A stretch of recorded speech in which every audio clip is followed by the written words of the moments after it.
यदि इन्टरनेट राम्रो छ भने एकपटक भिडियो खोल्नु होला। तपाईहरुको अनुहार देख्दाखेरि हामीलाई ऊर्जा हुन्छ र शरीरलाई पनि एउटा एनर्जी हुन्छ भनेर हामीले फेरि धेरै पटक कुरा गरिसकेका छौँ यस विषयमा। आजको हाम्रो डाटा आज हामी 7औं सेसनमा छौँ। जुगल चौतारीको ब्यानरमा हामीले यो कार्यक्रम रिसर्च मेथोडोलोजी ट्रेनिङ भनेर कार्यक्रम सञ्चालन गरिरहनु भएको छ। कोही साथीहरू पुरानो हुनुहुन्छ, कोही एकदमै नयाँ पनि हुनुहुन्छ।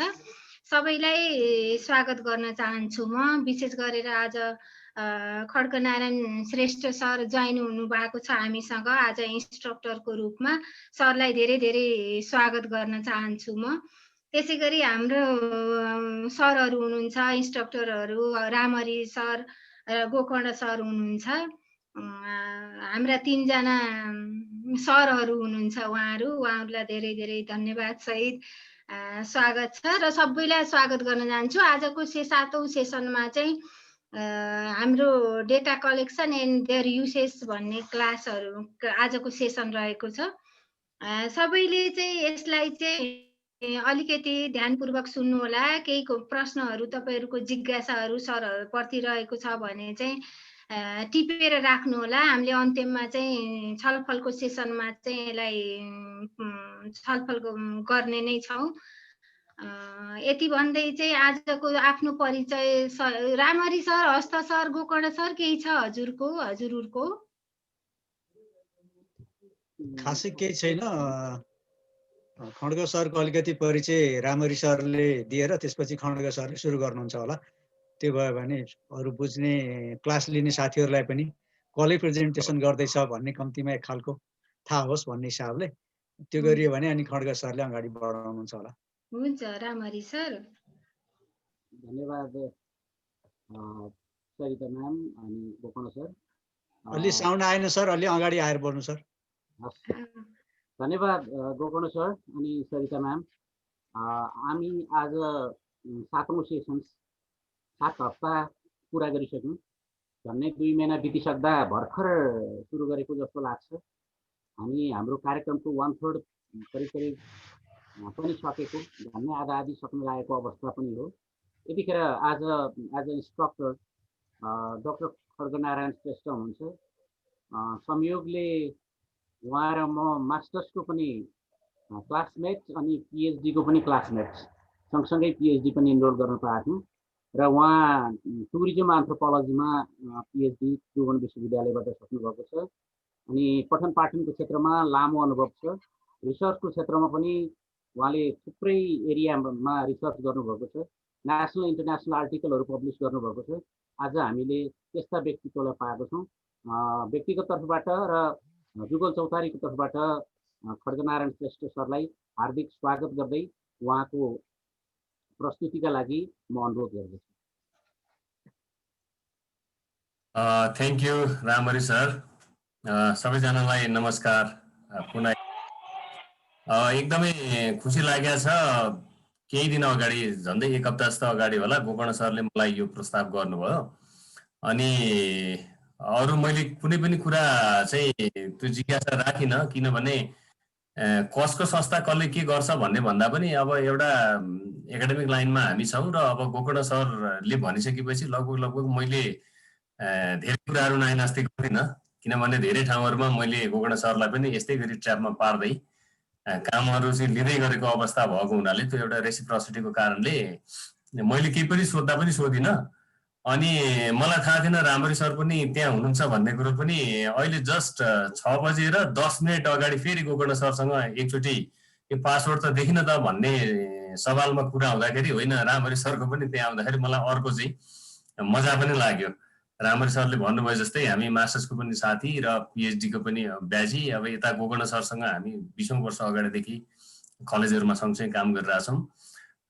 त्यसैले साथीहरूसँग चाहिँ यसरी जोडिनु पाउँदाखेरि र यो जोडिने मौका दिने संस्थालाई पनि म चाहिँ धेरै धन्यवाद दिन चाहन्छु र सम्पूर्ण पार्टिसिपेन्ट्सहरूलाई चाहिँ मेरो सेसनमा म चाहिँ स्वागत गर्छु र म स्लाइड्स सेयर गरेर मेरो आफ्नो कुराहरू चाहिँ अगाडि बढाउँछु।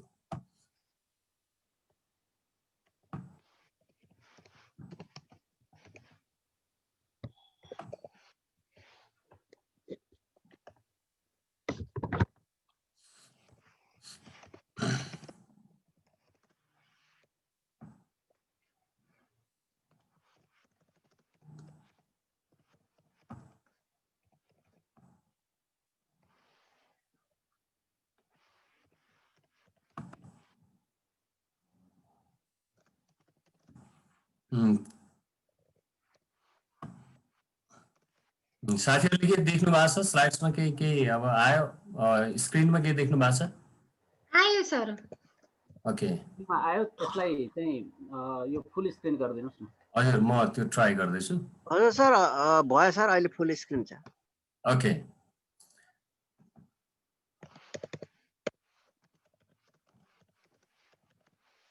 तलसम्म सबै देख्नु भएको छ यहाँ मेरो स्क्रिनमा चाहिँ केही त्यो जुमको केही आइरहेछ त्यसले अलि मलाई डिस्टर्ब गरिरहेछ तपाईहरुलाई डिस्टर्ब गरिरहेछ कि छैन केही छैन सर हाम्रोमा क्लियर आइराखेको छ हजुरकोमा के आछ सर त्यस्तो निराजन जी छैन ठीक छ यहाँ त देखिया छ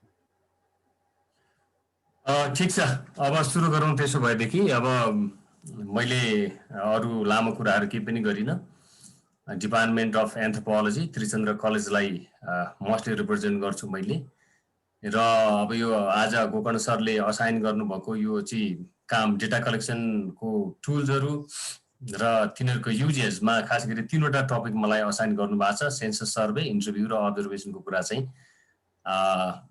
उहाँले चाहिँ अब गरिदिनुस् भन्नुभएको हुनाले आजको मेरो तयारी चाहिँ अब यो तीनटा चाहिँ टुल्सहरुमा छ र मोस्ट प्रोबेबली अब 1 घण्टा जति मैले बोल्छु होला 22-25 वटा चाहिँ स्लाइड छ अब त्यही 1 घण्टाको आसपासमा हुन्छ र बाँकी समय हामी चाहिँ छलफल गर्छौं र गोकर्ण सर र रामरी सरलाई चाहिँ अब बीचमा केही कुराहरु चाहिँ अब थप्नु पर्ने या घटाउनु पर्ने भयो भने सहयोग गर्नु होला भनेर चाहिँ मैले रिक्वेस्ट पनि गरे अब सहभागी साथीहरु अब यो भन्दा अगाडि अब तपाईहरुले कुन लेभलमा कहाँसम्म आएको छ भन्ने कुरा चाहिँ अब मलाई जानकारी नभएको हुनाले मैले गरेका कुराहरु अब कहाँबाट चाहिँ सुरु हुन्छन् हैन तपाईहरुको लागि भन्ने कुरामा चाहिँ म अलिकति अन्यल छु र गोकर्ण सरले अगाडि भन्नुभयो जस्तै अब केही साथीहरु चाहिँ नयाँ हुनुहुन्छ जस्ट जोइन हुनु भएको छ भन्ने कुरा पनि सरिताजीले पनि अघि भन्नुभएको हुनाले उहाँहरुको लागि चाहिँ अलिकति यो चाहिँ बिचबाट जस्तो हैन सिनेमाको केही भागहरु छुटिसकेको अनि बिचबाट हेर्दा कस्तो होला भन्ने जस्तो पनि होला तर बिस्तारै एउटा चाहिँ कथा बुझ्दै जाँदाखेरि तपाईलाई त्यो दृश्य आउन सक्छ भन्ने चाहिँ मेरो विश्वास हो अब हामीले डेटा कलेक्सन टुल्सको कुरा गर्नुभन्दा अगाडि हैन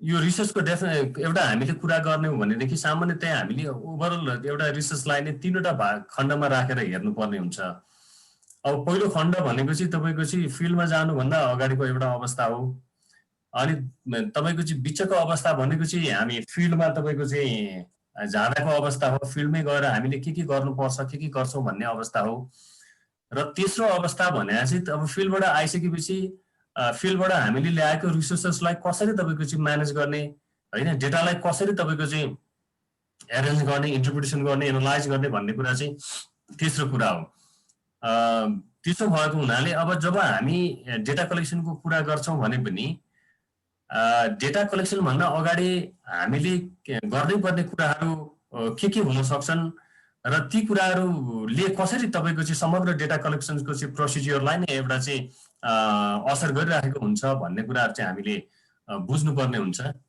किनभनेदेखि कुनै पनि रिसर्च तपाईको चाहिँ भ्याकुममा हुँदैन हैन एउटा बेसलेस रिसर्चहरु हुँदैन हरेक रिसर्चको तपाईको चाहिँ एउटा फिलोसोफिकल फाउन्डेसन हुन्छ जसरी घर बनाउँदाखेरि तपाईको एउटा जगमा हैन पिलरमा हामीले चाहिँ घरलाई उठाइराखेका हुन्छौं त्यस्तै गरी रिसर्चको पनि के हुन्छ भन्दाखेरि एउटा बेसिस हुन्छ त्यो बेस भनेकै असर्ट अफ फिलोसफी हैन एउटा तपाईको चाहिँ दर्शनले त्यसलाई गाइड गर्छ अथवा सिद्धान्तले गाइड गर्छ अथवा त्यस्तै तपाईको चाहिँ रिसर्चका अन्य एलिमेन्ट्सहरुले पनि तपाईको चाहिँ डेटा कलेक्सन टुल्सहरु चाहिँ कस्तो हुने भन्ने कुरा चाहिँ डिफाइन गरिराखेको हुन्छ रिडिफाइन गरिराखेको हुन्छ त्यसो भएको हुनाले डेटा कलेक्सन गर्न अगाडि हामीले के बुझ्नु पर्यो भने मैले गर्न लागेको रिसर्चको चाहिँ तपाईको चाहिँ फिलोसोफिकल फाउन्डेसन के हो अथवा थ्योरिटिकल फाउन्डेसन के हो र त्यो फाउन्डेसनलाई मिट गरेर मैले फर्दर क्वायरीजहरु गर्दाखेरि फर्दर एक्सप्लोरेसन गर्दाखेरि मलाई कस्तो किसिमको टुल चाहिँ आवश्यक हुन्छ भन्ने कुरा चाहिँ त्यहाँनेर निर्धारण गर्नुपर्ने हुन्छ के त्यसो भएको हुनाले सबभन्दा पहिला कुरा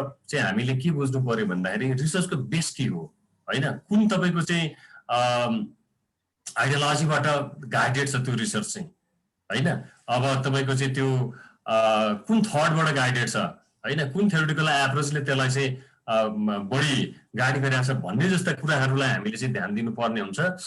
हुन त अब अगाडिको सेसनमा मैले बुझेअनुसार रिसर्च डिजाइनको कुरा अब गोकर्णजीले गरिसक्नु भएको छ र रिसर्च डिजाइनले तपाईँको चाहिँ कस्तो किसिमको डिजाइन तपाईँले गर्नुभएको छ भन्ने कुराले पनि तपाईँले कस्तो किसिमको टुल चाहिँ छान्नुहुन्छ भन्ने कुरा चाहिँ निर्भर हुन्छ भन्ने कुरा हामीले बुझ्नु पर्यो। र त्यति मात्रै होइन कि रिसर्चको रिलायबिलिटी या भ्यालिडिटीको कुरा पनि तपाईँको चाहिँ हामीले सेलेक्सन गरेको रिसर्च टुलले तपाईँको चाहिँ डिटरमाइन गर्ने भएको हुनाले होइन तपाईँले भ्यालिड एउटा इन्फर्मेसन ल्याउनुहुन्छ कि ल्याउनुहुन्न होइन। भोलि फिल्डमा गइसकेपछि तपाईँले जे बोकेर आउनुहुन्छ त्यसको आधारमा तपाईँले फर्दर चाहिँ एउटा चाहिँ रिपोर्ट समअप गर्नुहुन्छ, एउटा थेसिस लेख्नुहुन्छ अथवा एउटा आर्टिकल बनाउनुहुन्छ। अनि आइसकेपछि चाहिँ यो पुगेन छ, यो चाहिँ भएन छ अथवा यो गरेको भए हुन्थ्यो भन्ने अवस्था रह्यो भनेदेखि त्यो चाहिँ एउटा एब्सोल्युट रिसर्च भएन क्या त्यो होइन। त्यसैले फिल्डबाट फर्केर आइसकेपछि फेरि दोहोऱ्याएर फिल्ड जान नपर्ने अवस्था सकेसम्म चाहिँ हामीले बनाउनका लागि चाहिँ यो सबै कुरालाई हामीले चाहिँ हेर्नुपर्ने हुन्छ। त्यसैले एउटा रिसर्चरले सबभन्दा पहिला चाहिँ के हो स्योर गर्नु पर्यो भने be sure on philosophical foundation or theories or research design. तपाईँको फिलोसफिकल फाउन्डेसन के हो? तपाईँ पोजिटिभिस्ट एप्रोचमा गर्दै हुनुहुन्छ अथवा तपाईँ चाहिँ इन्टरप्रेटिभ एउटा एप्रोचमा रिसर्च गर्दै हुनुहुन्छ अथवा तपाईँ क्रिटिकल एप्रोचबाट हेर्दै हुनुहुन्छ होइन। डिफ्रेन्ट तपाईँको चाहिँ फिलोसफिकल फाउन्डेसन्सहरू मध्ये तपाईँले छानेको फिलोसफिकल फाउन्डेसन चाहिँ कुन हो त्यो कुरामा सबभन्दा पहिला तपाईँले चाहिँ स्योर गर्नुपर्ने हुन्छ। अथवा तपाईँले एउटा थ्योरिटिकल मोडलमा त चाहिँ त्यो रिसर्चलाई चाहिँ लाँदै हुनुहुन्छ भनेदेखि अब कुन थ्योरी तपाईँलाई एप्लाई गर्दै हुनुहुन्छ होइन। अब हामी अब एन्थ्रोपोलोजीको कुरा गर्ने हो भनेदेखि एन्थ्रोपोलोजिकल डिफ्रेन्ट थ्योरिजहरू अब इभोल्युसनिजम, डिफ्युजनिजम होइन, मार्क्सिजम, तपाईँको अहिले आएर पोस्ट मोडर्निजम, त्यो बिचमा तपाईँको चाहिँ कल्चर इकोलोजी होइन, यस्ता थ्योरिजहरू। अब सोसियोलोजीको कुरा गर्ने हो भने सोसल एक्सन थ्योरीको कुराहरू होला होइन, फेरि पनि मार्क्सिजमको कुराहरू आउला, अनि फेनोमेनोलोजीको कुराहरू आउला होइन, अथवा माइग्रेसन थ्योरिजका कुराहरू आउला। तपाईँको आफ्नो सब्जेक्ट के हो होइन। तपाईँ पोलिटिकल साइन्सको हुनुहुन्छ भने पोलिटिकल साइन्ससँग सम्बन्धित थ्योरिजहरूलाई तपाईँले चाहिँ रिभ्यू गरेर हेर्नुपर्ने हुन्छ। तपाईँ इकोनोमिक्सको हुनुहुन्छ भने इकोनोमिक्सको थ्योरिजहरूलाई तपाईँले चाहिँ त्यो एउटा चाहिँ फाउन्डेसनको रूपमा चाहिँ मान्नुपर्ने हुन्छ होइन। त्यसैले अब तपाईँ कुन डिसिप्लिनको हुनुहुन्छ र त्यो डिसिप्लिनभित्र के कस्ता थ्योरिजहरू छन् र तपाईँलाई तपाईँको रिसर्चको लागि कुन थ्योरी सुट गर्छ होइन, त्यो कुरा तपाईँले चाहिँ सुरुमै डिटरमाइन गरिसकेपछि मात्रै अनि बाँकी कुराहरू चाहिँ आउने हुन्छ। त्यो सँगसँगै तपाईँले चाहिँ अब कस्तो किसिमको रिसर्च डिजाइन चाहिँ होइन फलो गर्नुभएको छ, तपाईँको अनुसन्धान तपाईँको चाहिँ प्रारूप के हो त, डिस्क्रिप्टिभ छ कि एक्सप्लोरेटरी छ कि होइन, एक्सपेरिमेन्टल टाइपको रिसर्च हो कि, यो कुरामा तपाईँले चाहिँ स्योर भइसकेपछि then only you will be able to choose the particular data collection tools. अनि त्यो भयो भने मात्रै तपाईँले चाहिँ ल्याउने कुराहरू चाहिँ एकदमै चाहिँ सही आउँछ होइन। त्यसैले के बुझ्नु पर्यो भनेदेखि तपाईँ हन्टिङ गर्दै जानु, हन्टको लागि होइन, सिकारको लागि जाँदै हुनुहुन्छ भनेदेखि तपाईँको हतियार चाहिँ के सेलेक्ट गर्ने भन्ने कुरा चाहिँ तपाईँ के को शिकार गर्न चाहिँ चाहनुहुन्छ होइन। बाघ मार्न जाने हो कि स्याल मार्न जाने हो कि माछा मार्न जाने हो कि होइन, काली सालिस मार्न जाने हो कि ब्रोइलर मार्ने हो कि लोकल कुखुरा मार्ने हो कि खसी हो कि राँगो हो कि के हो त। त्यसैले तपाईँको टार्गेट के हो त्यो भनेको चाहिँ टार्गेट के हो, तपाईँको गोल के हो, तपाईँको पर्पज के हो, त्यही अनुसार नै तपाईँले चाहिँ टुललाई चाहिँ डिफाइन गर्नुपर्ने हुन्छ। यो कुरा चाहिँ हामी सबै अब रिसर्चरहरूले चाहिँ रिसर्च गर्नुभन्दा अगाडि तपाईँको एउटा चाहिँ तपाईँको चाहिँ फिल्डमा जानुभन्दा अगाडि प्रपोजलमै तपाईँले चाहिँ डिटरमाइन गर्ने कुराहरू या डिजाइनमै डिटरमाइन गर्ने कुराहरू चाहिँ यी कुराहरू हुन्। त्यस्तै गरेर अरू अब टुलमा के अरे कलेक्सनमा हामी जब जान्छौँ जानुभन्दा अगाडि नै के कुराहरू हामीले चाहिँ एकदमै राम्रोसँग बुझ्नुपर्ने, राम्रोसँग जान्नुपर्ने त्यो एउटा चाहिँ अवस्था रहन्छ। अन्यथा हामीले क्लासरुममा पढ्दाखेरि एकदम इजिली पढिराखेको हुन्छौँ कि, अनि फिल्डमा जाने अनि त्यसपछि डेटा चाहिँ लिएर आउने होइन, जाने मान्छेलाई भेट्ने, तपाईँको चाहिँ सोध्ने, डेटा आइहाल्छ भने जस्तो हुन्छ। तर फिल्ड चाहिँ अब गोकर्णजी, अब रामरीजी होइन लगायतका अरू साथीहरू पनि अब फिल्ड वर्क गरिसक्नु भएको साथीहरू हुनुहुन्छ भनेदेखि हामीलाई त एउटा अनुभव पनि छ नि। ठ्याक्कै क्लासरुममा हामीले पढ्दा र पढाउँदाको अवस्था जस्तो तपाईँको फिल्ड चाहिँ हुँदैन त्यहाँ गएर मान्छेसँग भेट्ने, त्यहाँ गएर मान्छेको मन जित्ने, अनि त्यो मन जितिसकेपछि विश्वसनीयता एउटा कायम गरिसकेपछि सहीभन्दा सही इन्फर्मेसन ल्याउने भन्ने कुरा त आफैमा एकदमै तपाईँको चाहिँ जटिल कुरा छ होइन। मैले अहिले यहाँबाट तपाईँलाई जेनरली ल यो टुल प्रयोग गर्ने, यो टुलको चाहिँ फाइदा यो बेफाइदा यो टुलबाट चाहिँ यसरी तथ्याङ्क सङ्कलन गर्न सकिन्छ मात्रै भन्यो भनेदेखि चाहिँ त्यो चाहिँ कस्तो हो भनेदेखि प्र्याक्टिकल एस्पेक्ट्सलाई चाहिँ एकदमै त्यो क्याप्चर गर्न नसकेको र थ्योरिटिकल कुरालाई मात्रै मोडललाई मात्रै अगाडि बढाइदिए जस्तो हुन्छ कि। त्यसैले आज मैले गर्ने कुरा चाहिँ थ्योरिटिकल कुराहरू जो भोलि हामीले कतै न कतै चाहिँ अब होइन लेख्नुपर्छ पढ्नुपर्छ त्यो कुराहरूलाई पनि जोड्छु र सँगसँगै प्र्याक्टिकली फिल्डमा जाँदाखेरि मैले भोगेका दुःख कष्टका कुराहरू या मेरा एक्सपिरियन्सेसहरू या म जस्तै अन्य साथीहरूले सुनाउनु भएको कुराहरूलाई पनि यसमा चाहिँ जोड्दाखेरि तपाईँलाई फाइदा पुग्छ कि भन्ने चाहिँ मेरो चाहिँ अर्को तर्क पनि छ। त्यसैले अब मैले या हामी सबैले चाहिँ के गर्नु पर्यो सबभन्दा पहिला भने identify the people and the place होइन। त्यो भनेको locate the place that you're going to conduct a research. सबभन्दा पहिला चाहिँ तपाईँ कहाँ जाने हो होइन, कुन ठाउँमा चाहिँ तपाईँले चाहिँ अध्ययन गर्ने हो भन्ने कुरामा तपाईँ एकदमै सिरियस र सिन्सियर हुनुपर्छ के। तपाईँको एरिया, तपाईँको चाहिँ एरिया अफ इन्ट्रेस्ट अनि र त्यहाँको पिपुल, त्यहाँको प्लेसले तपाईँलाई त्यो सपोर्ट गर्छ कि गर्दैन भन्ने कुरा पनि महत्त्वपूर्ण कुरा हुन्छ। अब यो कुरालाई ध्यान नदिकन हामी टुल्सलाई टेक्निक्सलाई मात्रै बढी चिज महत्त्व दियौँ भने पनि हामीले जे ल्याउन खोजेको त्यो चाहिँ हामीले चाहिँ ल्याउन सक्ने अवस्था चाहिँ नरहन सक्छ। त्यसैले सबभन्दा पहिला चाहिँ तपाईँले प्लेसलाई लोकेट गर्नुहोस्, तपाईँको रिसर्च एरियासँग त्यसलाई चाहिँ ट्याली गरेर हेर्नुहोस्, तपाईँले खोजेको इन्फर्मेसन त्यहाँ छ कि छैन, त्यो इस्यु त्यहाँनिर एड्रेस हुन्छ कि हुँदैन भन्ने कुरा तपाईँले चाहिँ हेर्नु पर्यो। फर इक्जाम्पल अब म चाहिँ अब टुरिज्म रिसर्चमा बढी रुचि राख्ने मान्छे भएको हुनाले अब मैले टुरिज्म रिसर्चको चाहिँ तपाईँको चाहिँ एउटा आइडिया फर्मुलेट गर्दै गर्दाखेरि चाहिँ मैले लोकेट गर्ने चाहिँ प्लेस भनेको चाहिँ टुरिज्म डेस्टिनेसन्स नै हुनु पर्यो कि होइन। कोही टुरिस्टै नजाने ठाउँहरूमा चाहिँ मैले तपाईँको चाहिँ प्लेसलाई आइडेन्टिफाई गरेँ भनेदेखि मैले त्यहाँ त्यो खालको चाहिँ तपाईँको इस्युजहरू चाहिँ एड्रेस गर्न सक्छु कि सक्दिनँ त होइन, डेफिनेटली सक्दिनँ। त्यसैले त्यो महत्त्वपूर्ण कुरा हो। मैले जति नै राम्रो तपाईँको चाहिँ डेटा कलेक्सन टुल्स र टेक्निक्स छाने भने पनि टुरिज्म रिसर्चको लागि चाहिँ तपाईँको टुरिज्म डेस्टिनेसन्सको मैले चाहिँ सेलेक्सन गर्न सकिनँ भनेदेखि मेरो होल रिसर्च चाहिँ काम नलाग्ने हुन्छ।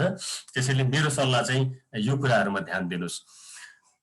त्यही नै हो, you must have good reasons for selection, for place selection होइन। अनि अर्को चाहिँ अब किन चाहिँ तपाईँले छान्नु भयो त त्यो ठाउँ किन छानेको?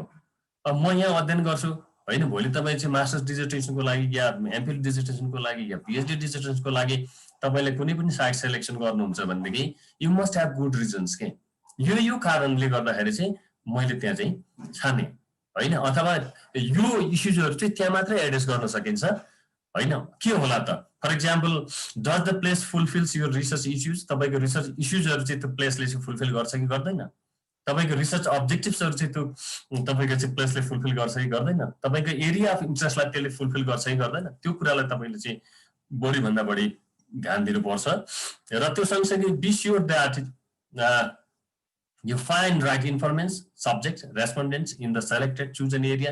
तपाईँले जुन एरिया छान्नु भएको छ तपाईँको अध्ययनको लागि होइन, तपाईँले जुन शीर्षक छान्नु भएको छ त्यो शीर्षकमा तपाईँको उद्देश्य पुरा गर्नका लागि त्यो खाले इन्फर्मेसनहरू त्यहाँ छन् कि छैन नि त होइन।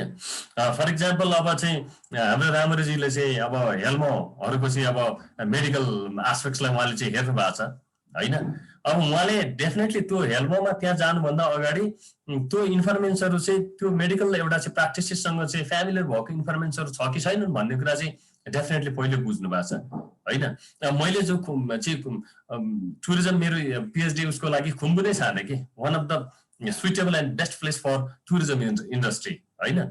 त्यसो भएको हुनाले अब त्यहाँ त पर्याप्त मात्रामा मैले इन्फर्मेसनहरू पाउँछु नि त त्योसँग सम्बन्धित चाहिँ जवाफ दिने अथवा त्यहाँको इम्प्याक्ट एनालाइसिस गर्ने अथवा त्यहाँको पावर हेर्ने अब डिफ्रेन्ट अब कुराहरू हामी त्यहाँबाट ल्याउन सक्छौँ भन्ने कुरा स्योर भइसकेपछि मात्रै हामीले त्यो एरियाहरू चाहिँ हामीले छानेको हो र तपाईँहरूले पनि गर्नुपर्ने कुरा त्यो हो जस्तो लाग्छ मलाई।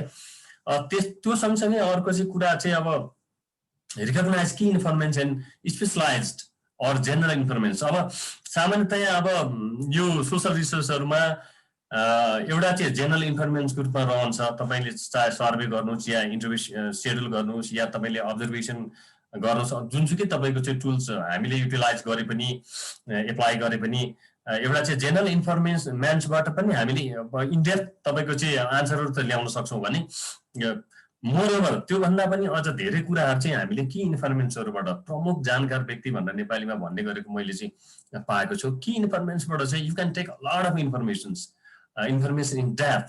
त्यो भएको हुनाले चाहिँ तपाईँको की इन्फर्मेन्सहरू चाहिँ त्यहाँ छ कि छैन त होइन, को हुने भन्ने कुरा पनि तपाईँले चाहिँ त्यो कलेक्सनभन्दा अगाडि नै तपाईँले चाहिँ यो कुरा पनि डिटरमाइन गर्नुपर्ने हुन्छ।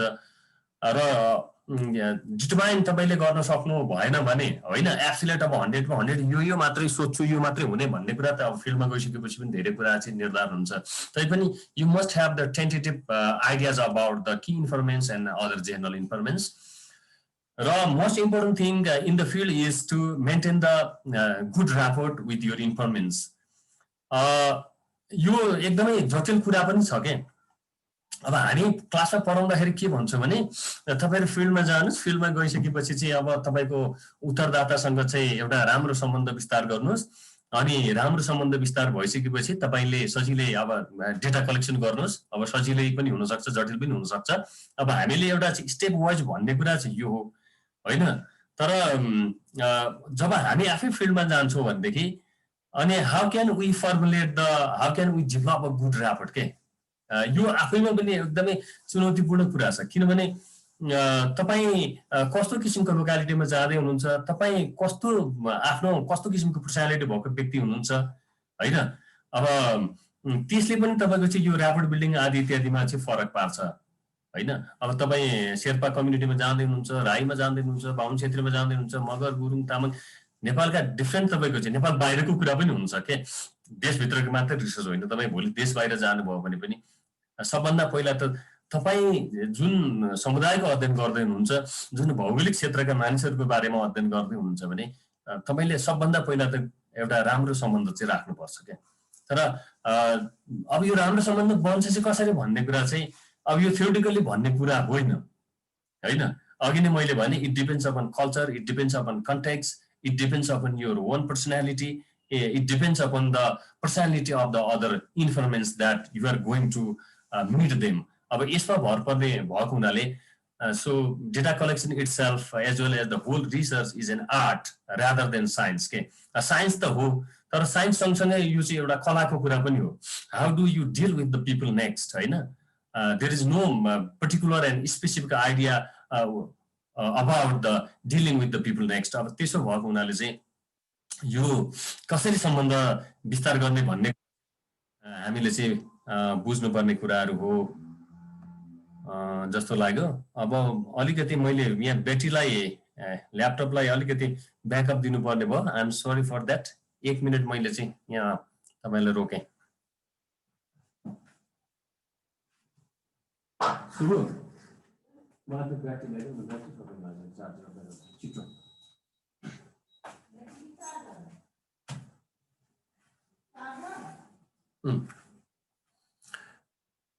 ओके, र सँगसँगै अब हामीले जब डेटा कलेक्सन टुल्सको कुरा गर्छौँ भनेदेखि के कुराहरू ध्यान दिनुपर्छ। Data collection tools are to be relevant for pursuing the research goals, to be relevant with the research title. मैले अघि पनि भने रिसर्च टाइटलसँग तपाईँको चाहिँ त्यो रिलेटेड भएर गोल्सलाई तपाईँ पुरा गर्नका लागि कस्तो किसिमको टुल छान्ने हो भन्ने कुरा चाहिँ तपाईँले चाहिँ हेर्नुपर्ने हुन्छ। It is like weapons for chopping various items. अघि मैले डिफ्रेन्ट स्लटरिङको कुरा, हन्टिङको कुराहरू गरेँ होइन। तपाईँ के अचिभ गर्दै हुनुहुन्छ, तपाईँले कहाँ मार हान्न चाहनुहुन्छ र त्यसको लागि तपाईँलाई कुन टुल्सको आवश्यक हुन्छ, त्यो तपाईँले चाहिँ डिटरमाइन गर्ने कुरा हो फिल्डमा जानुभन्दा अगाडि नै। Good researcher must be able to choose right weapons होइन। एउटा चाहिँ रिसर्चरले के गर्नुपर्छ भन्दाखेरि वेपन चाहिँ राम्रोसँग चाहिँ सेलेक्ट गर्नुपर्ने हुन्छ होइन।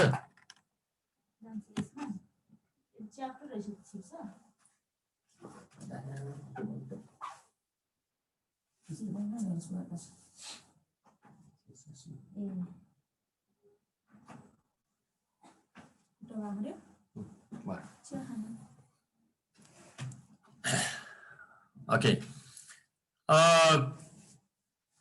अब यो मात्रै होइन, तपाईँले चाहिँ के हुनु पर्यो भने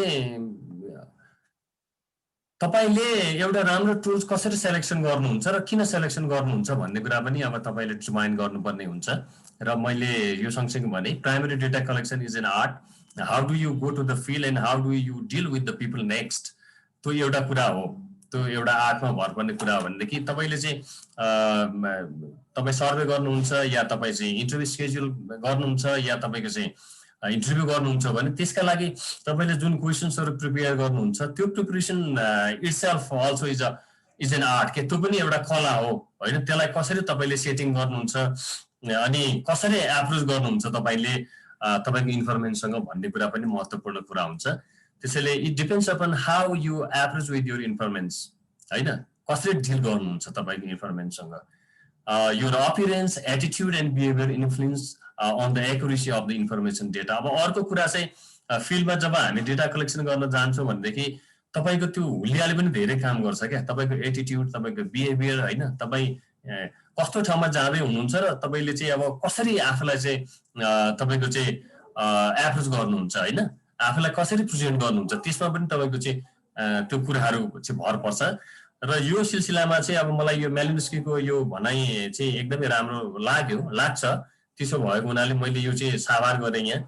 the ethnographer has not only to spread his nets in the right place and wait for what will fall into them, he must be an active huntsman and drive quarry into them and follow it up to its most inaccessible layers and that leads us to the more active method of pursuing ethnographic evidence भन्छ कि। अब यो सारमा भनेको चाहिँ तपाईँ हामी researcher भनेको चाहिँ तपाईँको चाहिँ एकदमै बल्छी थापेर अब माछा कति बेला पर्छ भन्ने खालको चाहिँ तपाईँको चाहिँ मान्छे होइन अरे कि। हामी चाहिँ एकदमै चाहिँ सक्रिय एउटा चाहिँ सिकारी बनेर होइन, कहाँनिर छ त तपाईँको चाहिँ राइट इन्फर्मेसन कहाँनिर छ भनेर हामी त्यहाँनिर चाहिँ खोज्न सक्नु पर्यो होइन, कुन लेयरमा छ।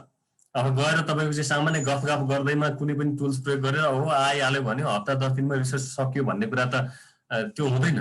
त्यसैले जति नै अब तपाईँको चाहिँ क्लिफर्ड गेजले भनेको जस्तो लेयरलाई हामीले जति नै तपाईँको पल्टाउँदै गयो, जति हामी इन्डेप्थमा गयो, उति नै हामीले चाहिँ तपाईँको चाहिँ धेरै कुराहरू चाहिँ त्यहाँनिर पाउँछौँ। त्यसो भएको हुनाले चाहिँ यो कुराहरूलाई पनि ध्यान दिनुपर्छ भन्ने मेलिनस्कीको यो भनाइलाई मैले चाहिँ यहाँनिर साभार गरेँ। र अब म सिधै अरू कुरा नगरिकन चाहिँ सेन्सस सर्वेतिर लागेँ। अब यो डिफ्रेन्ट टुल्सहरू छन् डेटा कलेक्सनको, डिफ्रेन्ट टेक्निक्सहरू छ, मैले सुरुमा पनि भने। र आज मैले कुरा गर्ने चाहिँ मध्ये अब यो चाहिँ सेन्सस सर्वे एउटा हो। अब सेन्सस सर्वेको कुरा गर्दाखेरि चाहिँ अब वाट इज सोसल सर्वे होइन, वाट इज सोसल सर्वेको कुरा आएपछि सेन्सस सर्वे पनि त्यहाँनिर चाहिँ जोडिन्छ।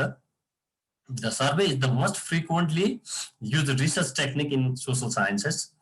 Surveys are used to examine behavior which cannot be directly observed and represent a valuable research method for gaining insight into important social issues. अब कतिपय तपाईँको चाहिँ तथ्याङ्कहरू हामी कतिपय जानकारीहरू सूचनाहरू अन्य माध्यमबाट लिन सक्छौँ, अब्जर्भेसन गरेर होइन, तपाईँको चाहिँ इन्टरभ्यू गरेर हामी गर्न सक्छौँ। तर कतिपय इन्फर्मेसनहरू हामी तपाईँको चाहिँ अब्जर्भेसनबाट प्राप्त गर्न सक्दैनौँ होइन। अब धेरै कुराहरू हेर्न सक्ने अवस्था हुँदै पनि हामीले हेर्न नसक्ने होइन, सोसल एन्ड कल्चरल ट्याबुजहरू हुन्छ होइन, रेस्ट्रिक्टेड एरियाजहरू हुन्छ। अब तपाईँको चाहिँ डिफ्रेन्ट बिहेभियर्सहरूलाई हामीले चाहिँ अब अब्जर्भ गर्न चाहिँ त्यो पार्टिसिपेन्ट होइन, नन पार्टिसिपेटरी एउटा अब्जर्भेसन पनि सम्भव हुँदैन। र त्यसरी सम्भव नभएको अवस्थामा how do we collect the data in regard to behaviour, human behaviour होइन, मानवीय तपाईँको चाहिँ व्यवहारसँग सम्बन्धित उसका एटिट्युडहरू, उसको आइडियोलोजीसँग सम्बन्धित कुराहरू चाहिँ हामीले प्रत्यक्ष रूपमा सहभागी भएर या असहभागी भएर पनि हामीले लिन नसक्ने अवस्थामा चाहिँ सर्वे तपाईँको चाहिँ एउटा माध्यमबाट मान्छेले कस्तो छ त उसको व्यवहारहरू, ओभरअल तपाईँको चाहिँ समुदायका व्यवहारका कुराहरू, समुदायका विचारका कुराहरू पनि सर्वेबाट चाहिँ ग्राफ गर्न सकिन्छ भन्ने कुरा हो यो चाहिँ। अब सोसाइटीमा डिफ्रेन्ट इस्युजहरू छ तपाईँ चाहिँ होइन, हाम्रो चाहिँ जस्तो भनौँ न कास्ट इस्युजहरू भनौँ अथवा जेन्डर इस्युजहरू भनौँ होइन, अब यो पोलिटिकल इस्युजहरूकै कुरा गरौँ, रिप्रेजेन्टेसनको कुराहरू गरौँ, डिस्क्रिमिनेसनको कुराहरू गरौँ होइन। अब यो कुराहरू चाहिँ अब कति चाहिँ तपाईँको चाहिँ अब्जर्भेसनबाट पनि हामीले गर्न सक्छौँ, तर कति कुराहरू हामीले अब्जर्भेसन गर्न सक्दैनौँ। फर इक्जाम्पल तपाईँले जेन्डर भायोलेन्स भन्नुभयो होइन घरमा तपाईँको चाहिँ श्रीमानले श्रीमतीलाई भाइलेन्स गर्छ या श्रीमतीले श्रीमानलाई भाइलेन्स गर्छ भन्ने कुराहरू चाहिँ हामी पार्टिसिपेटरी नन पार्टिसिपेटरी अब्जर्भेसन गर्न गाह्रो भएको अवस्थामा त्यो इस्युजहरूलाई चाहिँ हामीले सर्वेको थ्रुबाट चाहिँ के रहेछ त समाजमा भनेर त्यो एउटा चाहिँ एक्सप्लोर गर्न सकिन्छ so that surveys are use to ask people about their behaviour attitude beliefs and intentions होइन so a survey social survey involves obtaining information in a standardise from large group of people अर्को चाहिँ तपाईँको चाहिँ सर्वेको हामीले कुरा गर्दाखेरि चाहिँ यो सर्वे चाहिँ एउटा ठुलो समूहमा चाहिँ गर्न सकिन्छ होइन ठुलो समूहमा चाहिँ सर्वे गर्न सकिन्छ अब त्यसका सर्वेका पनि तपाईँको चाहिँ कसरी गर्ने फेरि अहिले हामी प्रक्रियामा आउँछौँ अब धेरै एउटा चाहिँ लार्जर ग्रुपमा हामीले सर्वे गर्दाखेरि त्यसबाट आएको इन्फर्मेसनहरू चाहिँ एकदमै बढी तपाईँको चाहिँ रिलायबल हुन्छ भ्यालिड हुन्छ होइन एउटा लार्जर रिप्रेजेन्टेसन हुन्छ भन्ने एउटा चाहिँ तपाईँको चाहिँ अवस्था भएको हुनाले चाहिँ सर्वे गर्नुपर्छ भन्ने पनि हो कतिपय अवस्थामा आवश्यकता अनुसार होइन अब तपाईँको रिसर्चको चाहिँ प्रपोज के छ तपाईँको रिसर्चको टाइटल के छ त्यस अनुसार त्यसले चाहिँ सर्वे डिमान्ड गर्छ कि गर्दैन त्यो महत्त्वपूर्ण कुरा हो होइन फेरि पनि तपाईँले के बुझ्नु पर्यो भने अब यो सेसन र अर्को सेसनमा फर इक्जाम्पल तपाईँले डेटा कलेक्सन टुल्सको चाहिँ एउटा चाहिँ अध्ययन गर्नु कुरा गर्नुहुन्छ भनेदेखि अब डेटा त्यो सबै टुल्सहरू तपाईँको एउटा पर्टिकुलर रिसर्चको लागि एप्लाई नै गर्नुपर्छ र त्यो सबै एप्लिकेबल हुन्छ भन्ने कुरा चाहिँ होइन क्या होइन तपाईँको रिसर्चको प्रपोज अनुसार तपाईँले कुन कुन तपाईँको टुल्स एप्लाई गर्ने भन्ने कुरा चाहिँ it depends upon you it depends upon you research goal research propose research questions and overall research area and research title त्यसमा ले डिटर्माइन गर्ने हो त्यसैले if you really want to conduct the quantitative research अब खास गरेर तपाईँ quantitative research चाहिँ तपाईँले चाहिँ गर्नुहुन्छ र if you are the student of sociology होइन social survey maybe your first choice के अब होइन तपाईँको चाहिँ रिसर्च चाहिँ क्वालिटेटिभ हो र तपाईँको चाहिँ एन्थ्रोपोलोजीको स्टुडेन्ट हो भने most probably you will choose another options instead of choosing the social survey होइन यो कुराहरू चाहिँ अब तपाईँको सब्जेक्टले पनि डिटर्माइन गर्ने कुरा हो तर फेरि के त्यसो भए एन्थ्रोपोलोजीले चाहिँ सर्वे चाहिँ युज गर्नु हुँदैन भन्ने कुरा पनि होइन क्या तपाईँले त्यही किसिमको चाहिँ एरिया सेलेक्सन गर्नु भएको छ त्यही किसिमको चाहिँ टपिक सेलेक्सन गर्नु भएको छ भनेदेखि र तपाईँको रिसर्च चाहिँ अलिकति मिक्स मोडालिटीको छ पोजिटिभिस्ट एप्रोचलाई पनि तपाईँले चाहिँ एडप्ट गर्नुहुन्छ त्यसलाई एक्सेप्ट गर्नुहुन्छ भनेदेखि चाहिँ even the anthropologist can apply the quantitative एउटा मोडलमा तपाईँ जान सक्नुहुन्छ होइन अब यो चाहिँ अब तपाईँको आफ्नो चोइसको कुरा भयो तर अब यसले के गर्छ भन्दाखेरि एउटा लार्जर ग्रुप अफ पिपलको तपाईँको चाहिँ इन्फर्मेसन चाहिँ तपाईँको वाइडर एउटा इन्फर्मेसन चाहिँ कलेक्ट गर्छ क्या नट अ पर्टिकुलर इस्युजमा मात्रै होइन मल्टिपल इस्युजको चाहिँ इन्फर्मेसन्सहरू चाहिँ एट वन्स यसले चाहिँ कलेक्ट गर्ने भएको हुनाले यो चाहिँ तपाईँको चाहिँ अर्को यसको चाहिँ एडभान्टेज छ यो चाहिँ के भने a comprehensive collection of data or information about people living in a specific area or administrative unit अब यो चाहिँ स्पेसिफिक कि नन स्पेसिफिक भन्ने कुरा चाहिँ फेरि अहिले हामी नेक्स्टमा पनि आउँछौँ अहिले यति बुझौँ कि कुनै खास क्षेत्र त्यो जोग्राफिकल तपाईँको चाहिँ एउटा चाहिँ क्षेत्र हुनसक्छ त्यो तपाईँको कुनै कल्चरल युनिट हुनसक्छ या प्रशासनिक एउटा युनिट हुनसक्छ त्यो युनिटभित्र रहेका सबै मान्छेहरूलाई तपाईँले चाहिँ समेट्ने र त्यो मान्छेका चाहिँ सबै पक्षको के आर्थिक सामाजिक राजनैतिक होइन भौतिक अरू के छन् त त्यो डिफ्रेन्ट इस्युजहरूलाई पनि तपाईँले चाहिँ समेट्ने गरिकन चाहिँ अध्ययन गर्न चाहनुहुन्छ भनेदेखि social survey is one of the best method for that र मैले अघि पनि भने mostly it is applied in quantitative रिसर्चमा चाहिँ यसको एप्लिकेसन चाहिँ बढी छ अब हाउ इज इट डन कसरी गर्ने त तपाईँ सर्वे रिसर्च गर्न चाहनुहुन्छ भनेदेखि कसरी गर्ने होइन अब दुईटा कुरालाई यहाँनिर मैले चाहिँ त्यसलाई तपाईँले टाइप्स माने पनि हुन्छ त्यसलाई मैले यहाँ भनेर चाहिँ अलिकति जोड्दै एउटा चाहिँ सेन्सस सर्वे भनेर भने अनि अर्को चाहिँ स्याम्पल सर्वे भनेर भने होइन अब सेन्सस सर्वे चाहिँ कहाँनिर गर्ने कति बेला गर्ने भन्दाखेरि जब तपाईँ एउटा चाहिँ लार्जर पपुलेसन तपाईँ छान्नुहुन्छ होइन भने त्यो लार्जर पपुलेसन तपाईँको चाहिँ लार्जर पपुलेसनको कुनै पनि युनिटलाई तपाईँ चाहिँ छोड्न चाहनुहुन्न भने त्यो सेन्सस सर्वे हुन्छ होइन जस्तो नेपाल लगायत विश्वका अधिकांश मुलुकहरूमा चाहिँ हरेक 10 वर्षमा चाहिँ नेसनल सेन्सस हुन्छ होइन राष्ट्रिय जनगणना भनेर हामी भन्छौँ। The national census is one of the best example of this census survey. Whole देशकै तपाईको चाहिँ समग्रतामा चाहिँ यसले चाहिँ अध्ययन गरिरहेको छ हैन। देशको सबै पपुलेसनलाई चाहिँ यसले चाहिँ इन्क्लुड गरेको छ। त्यसैले अब यो नेशनल सेन्ससलाई तपाईले चाहिँ सेन्सस सर्वे भनेर भन्न सक्नुहुन्छ। तर अब यसो भनेर अब हामी त तपाईको चाहिँ एउटा इन्डिभिजुअल लेभलमा रिसर्च गर्ने अथवा इन्स्टिट्युसनल लेभलमा चाहिँ रिसर्च गर्ने मान्छेहरूले चाहिँ सिङ्गो देशकै हामीले चाहिँ तपाईको चाहिँ पपुलेसनलाई इन्क्लुड गर्न त सक्दैनौँ, किनभने राज्यले त नसकेर हरेक 10 वर्षमा गर्छ भनेदेखि इन्डिभिजुअल या ग्रुप रिसर्चरले त्यो गर्न सक्ने अवस्था हुँदैन।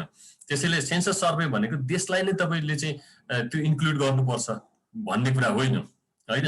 तपाईको रिसर्च अब्जेक्टिभ्सले डिफाइन गरेको पपुलेसन कति हो र त्यो डिफाइन गरेको पपुलेसनलाई तपाईले नछुटाइकन अध्ययन गर्नुहुन्छ, तपाईको अध्ययनमा चाहिँ इन्क्लुड गर्नुहुन्छ भने त्यो पनि सेन्सस सर्वे हो। फर एक्जाम्पल अब तपाईको रिसर्चले सिन्धुपाल्चोक जिल्लाको कुनै एउटा गाउँको तपाईको चाहिँ अध्ययनलाई गर्ने भनेर डिफाइन गर्छ भने त्यो गाउँमा रहेका 300 घरधुरी सपोज छन् भने 300 घरधुरी नै तपाईको चाहिँ इन्फर्मेसनलाई नछुटाइकन त्यो घरधुरीलाई नै तपाईले चाहिँ अध्ययन गर्नुभयो भने त्यो सेन्सस सर्वे हुन्छ। सर्वे रिसर्च गर्ने कसैलाई पनि नछुटाइकन हैन। त्यसैले त्यहाँ 500 घर छन् भने 500 नै, अथवा तपाईले 100 त्यो कुनै एउटा चाहिँ टोलमा 100 घर छ म त 100 घरलाई नछुटाइकन सबैलाई गर्छु भन्नुभयो भने त्यो पनि सेन्सस सर्वे हुन्छ के। त्यसैले हामीले के बुझ्नु पर्यो भने लार्जर पपुलेसन चाहिँ हो इन द्याट सेन्स हैन। अब कति लार्जर भन्ने कुरा चाहिँ it depends upon your research nature. अब तपाईको अनुसन्धानको एउटा नेचरमा भर पर्ने कुरा हो हैन। But in social research, designated population are included under the study. मैले अघि नै भने नि होल त्यो कति तपाईको रिसर्चले कभर गर्छ भन्ने कुरा चाहिँ रिसर्चले डिजाइनेट गरेको तपाईको पपुलेसन चाहिँ कति हो भन्ने कुरा हो। They may be defined by specific locality, community, caste or ethnicity हैन। कुनै पर्टिकुलर कास्ट हुन सक्छ, पर्टिकुलर एथनिसिटी हुन सक्छ, पर्टिकुलर लोकालिटी हुन सक्छ हैन, पर्टिकुलर कम्युनिटी हुन सक्छ। अब तपाईले चाहिँ फर एक्जाम्पल अब खुम्बुको टुरिज्मकै अध्ययन गर्नुभयो भने ओभरअल त्यहाँ रहेको तपाईको चाहिँ सिङ्गो के अरे गाउँपालिकालाई खबर गरेर पनि अध्ययन गर्दाखेरि मेरो एरिया यो भन्दाखेरि त्यो पनि सेन्सस सर्वेको रूपमा त्यसलाई लिन सकिन्छ। अथवा होइन एउटा पर्टिकुलर तपाईको चाहिँ नाम्ची बजारलाई मात्र तपाईले छानेर त्यहाँ रहेका सम्पूर्ण पपुलेसनहरूलाई तपाईले चाहिँ लिनुभयो भने त्यसलाई पनि तपाईको चाहिँ एज अ सेन्ससको रूपमा चाहिँ लिन सक्छौँ हामी। भने अर्को चाहिँ तपाईको चाहिँ स्याम्पल सर्वे भन्ने बित्तिकै अब you choose some of them among the total population हैन। भएको जम्मा जनसङ्ख्या मध्ये घरधुरी मध्ये तपाईले डिफ्रेन्ट तपाईको चाहिँ स्याम्पलिङ प्रोसिजरबाट डिफ्रेन्ट विधिहरू छन्, त्यो विधिहरू प्रयोग गरेर तपाईले चाहिँ कति लिनुहुन्छ, सर्टेनमा सेलेक्ट गर्नुहुन्छ, रिप्रेजेन्टेटिभ एउटा स्टडी गर्नुहुन्छ भनेदेखि त्यो चाहिँ स्याम्पल सर्वे हुन्छ हैन। त्यसैले अब यो चाहिँ तपाईले सेन्सस सर्वे गर्ने कि अब स्याम्पल सर्वे गर्ने भन्ने कुरा चाहिँ it depends upon your nature of your research हैन। तपाईको लगानी, तपाईको टाइम, तपाईको बजेट अनि तपाईले हायर गर्न सक्ने म्यान पावर, तपाईको टाइम एउटा चाहिँ को इफिसियन्सीको कुरा, टाइमको तपाईको एभाइलेबिलिटीको कुरा, यो धेरै कुराहरुमा चाहिँ भर पर्छ। त्यसैले अब चाहिँ यो कुरा चाहिँ तपाईले डिटर्माइन गर्ने हो, रिसर्चरले नै डिटर्माइन गर्ने हो। तर यदि तपाई अब स्याम्पल सर्वे गर्नुहुन्छ भने पनि it must be representative to the larger whole हैन। तपाईले सेलेक्ट गरेको स्याम्पलले चाहिँ स्याम्पलिङ एरर तपाईले नगरिकन बायस नभइकन गर्दाखेरि चाहिँ होललाई पनि रिप्रेजेन्ट गरिरहेको हुन्छ भनेर चाहिँ सोशल साइन्टिस्टहरुले भनेका छन्। त्यसैले अब यो कुराहरुलाई पनि ध्यान दिनु होला। अनि अहिले हेर्ने भने चाहिँ online survey is very common nowadays. अहिले कोभिडको सर्वेहरु धेरै तपाईको चाहिँ अब हाम्रो मेलतिर पनि आइरहेको हुन्छ। अनि अन्य तपाईको चाहिँ हेल्थ सर्वे लगायत हेल्थ इन्स्टिट्युसन्सहरुले चाहिँ अब हेल्थ सर्वेहरु पनि गरिरहेछ, अनलाइनहरु पठाइरहेको हुन्छ। यो पनि अब अहिले चाहिँ कमन नै छ। अब यो सेन्सस सर्वे चाहिँ अब कसरी गर्ने भन्ने कुरा फेरि तपाईको चाहिँ अलि फरक मोडालिटी जस्तो यो क्वेशनर विधिबाट पनि तपाईको चाहिँ सेन्सस सर्वे गर्न सकिन्छ हैन। यो चाहिँ टेक्निकको कुरा भयो के। अब सेन्सस सर्वे चाहिँ एज अ टुलको रूपमा त्यो टुल प्रयोग गरेर कसरी हामी रिसर्च गर्ने भन्ने कुरा चाहिँ यो चाहिँ अलिकति टेक्निकको कुरा के। जस्तै एउटा चाहिँ अब क्वेसनर सर्वे हामी गर्न सक्छौँ। अब क्वेसनर सर्वे भनेको तपाईँ क्वेसन्सहरू अलरेडी फिक्स्ड गर्नुहुन्छ, स्ट्रक्चर एउटा फर्ममा चाहिँ होइन तपाईँले तयार गर्नुहुन्छ। तपाईँले त्योभन्दा अगाडि मेरो उत्तरदाताहरू यो हुने, मैले योलाई यति सयलाई यति हजारलाई क्वेसनर पठाउँछु भन्ने कुरा चाहिँ तपाईँले डिटर्माइन गर्नु पर्यो। र एकदमै तपाईँको चाहिँ क्वेसनर तपाईँले चाहिँ त्यो सेट गरिसकेपछि अनि एउटा रिक्वेस्ट लेटर पनि त्यहाँनिर चाहियो होइन, यो प्रयोजनको लागि मैले चाहिँ यो रिसर्च गर्न लागेको भन्ने कुरा त्यहाँनिर लेख्नु पर्यो। र यो उसको आन्सरको गोपनीयताको बारेमा पनि तपाईँले चाहिँ अस्योर गराउनु पर्यो त्यो कभर लेटरमा।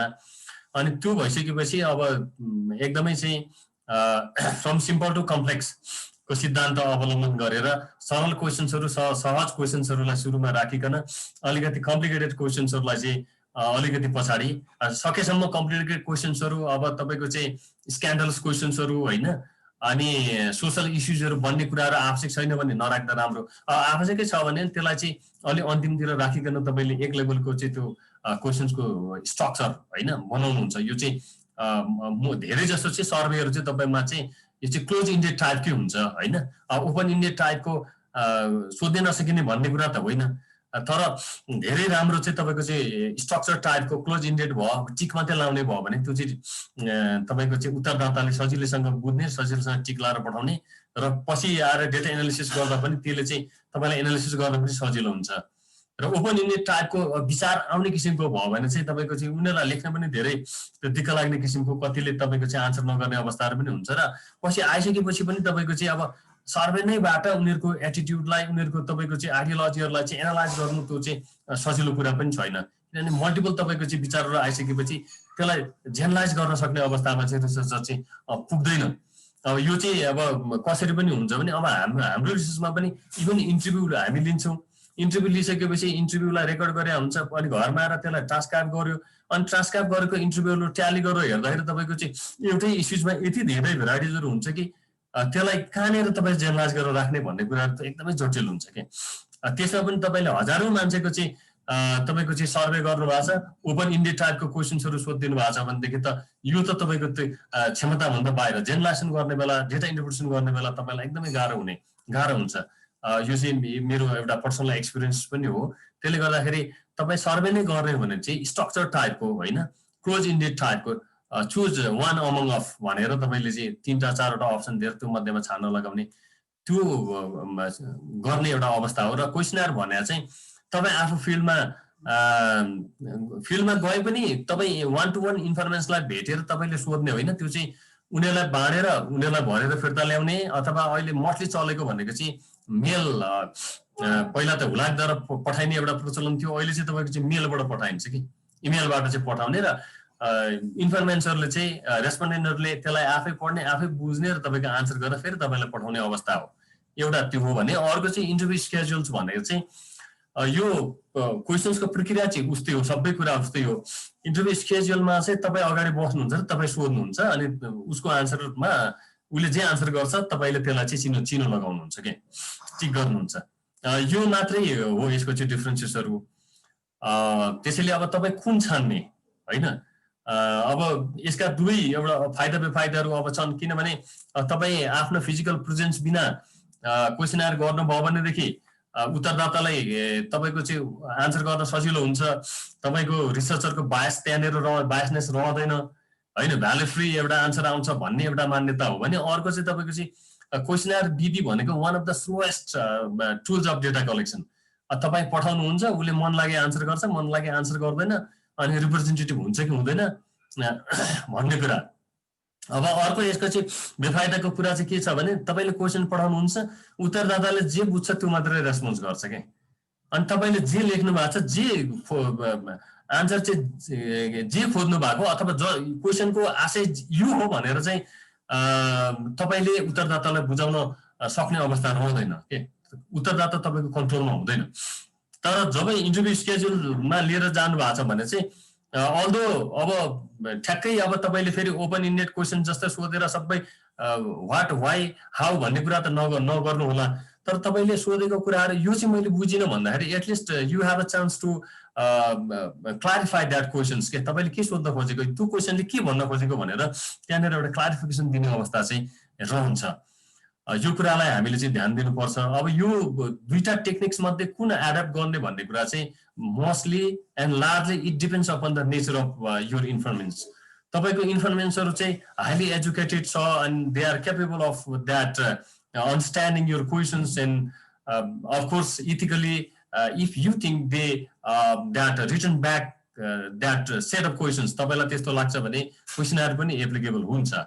तर if that is not so होइन, अब अलिकति इलिटरेट कम्युनिटीहरू छ अनि तपाईँलाई लाग्दैन कि अब उनीहरूले भरेर फेरि यो चाहिँ रिटर्न ब्याक हुन्छ भन्ने तपाईँलाई त्यसमा विश्वास छैन भनेदेखि better to choose the interview schedules and go to the field meet होइन each and every informants respondents ask the questions and take yourself and come back. अब यो चाहिँ तपाईँको ओभरअल इन्फर्मेन्सको नेचर र तपाईँको रिसर्चको नेचरमा भर पर्ने कुराहरू हुन्छ। Mostly the close-ended questions are set to ask the respondents. मैले अघि नै भने respondents may select one of several answers provided by the researcher. The questions asked in nasal census is one of the good examples. However, researchers may ask some open-ended questions too. हैन, सोध्नै नसकिने open-ended भन्ने चाहिँ होइन के, सोध्न सकिन्छ। तपाईको sample size चाहिँ त्यति धेरै लार्ज छैन, नेशनल सेन्ससको जस्तो चाहिँ ह्युज हुँदैन, सर्टेन 100 200 300 हाउसहोल्ड तपाईले चाहिँ चुज गर्नु भएको छ भनेदेखि अब ओपन इन्डेड केही क्वेसन्सहरु राख्दाखेरि हैन you can compare and contrast on that open ended answers also, त्यसलाई पनि तपाईले हेर्न चाहिँ सक्नुहुन्छ। However, census survey provides demographic information that describes certain characteristics of respondents such as age, gender, marital status, education level and so on. अब यो चाहिँ एउटा चाहिँ त्यति धेरै गहिरोमा नजाने तर एकदमै छरिएको इन्फर्मेसन, उमेरका कुराहरू, जेन्डरको कुराहरू, एजुकेसनको कुराहरू, इकोनोमिक तपाईको चाहिँ अर्निङ्सका कुराहरू या एक्सपेन्डिचरको कुराहरू जो एउटा चाहिँ क्वान्टिफाई गर्न सकिन्छ या क्वान्टिटेटिभ डेटाको फर्ममा त्यसलाई चाहिँ अब्टेन गर्न सकिन्छ। तपाई यदि त्यो चाहनुहुन्छ भनेदेखि I again emphasise to conduct the census survey. अब यसमा चाहिँ अर्को टर्म मैले यहाँ युज गरिरहेको छु, pilot survey is essential for setting the final questions. यो चाहिँ टेस्ट हो के, पाइलट सर्वे भनेर चाहिँ तपाईले बनाउनु भएको क्वेसन्सहरु चाहिँ फिल्डमा पठाउनु भन्दा अगाडि कुनै ठाउँमा तपाईले त्यो क्वेसन्सको दिनुहुन्छ र आन्सर चाहिँ तपाईले अब्टेन गर्नुहुन्छ र on the basis of that answer again you may that edit some of the questions हैन, कति क्वेसन चाहिँ क्लियर छ छैन, इन्फर्मेन्सले कसरी बुझ्दो रहेछ भन्ने कुरा तपाईलाई त्यो एउटा चाहिँ जानकारी हुने भएको हुनाले फिल्डमा पठाउनु भन्दा अगाडि तपाईले सर्टेन मान्छेहरुलाई त्यो क्वेसन दिनुहुन्छ, सर्टेन कम्युनिटीमा गएर त्यो क्वेसनको आन्सर प्राप्त गर्नुहुन्छ र अगेन तपाईले आफ्नो टुललाई फेरि एकदम शार्पन गर्ने हैन, हतियारलाई एकदम तिखार्नुहुन्छ, नमिलेको कुराहरु मिलाउनुहुन्छ र त्यो चाहिँ अनिवार्य जस्तै हुन्छ। Why is it useful in social research?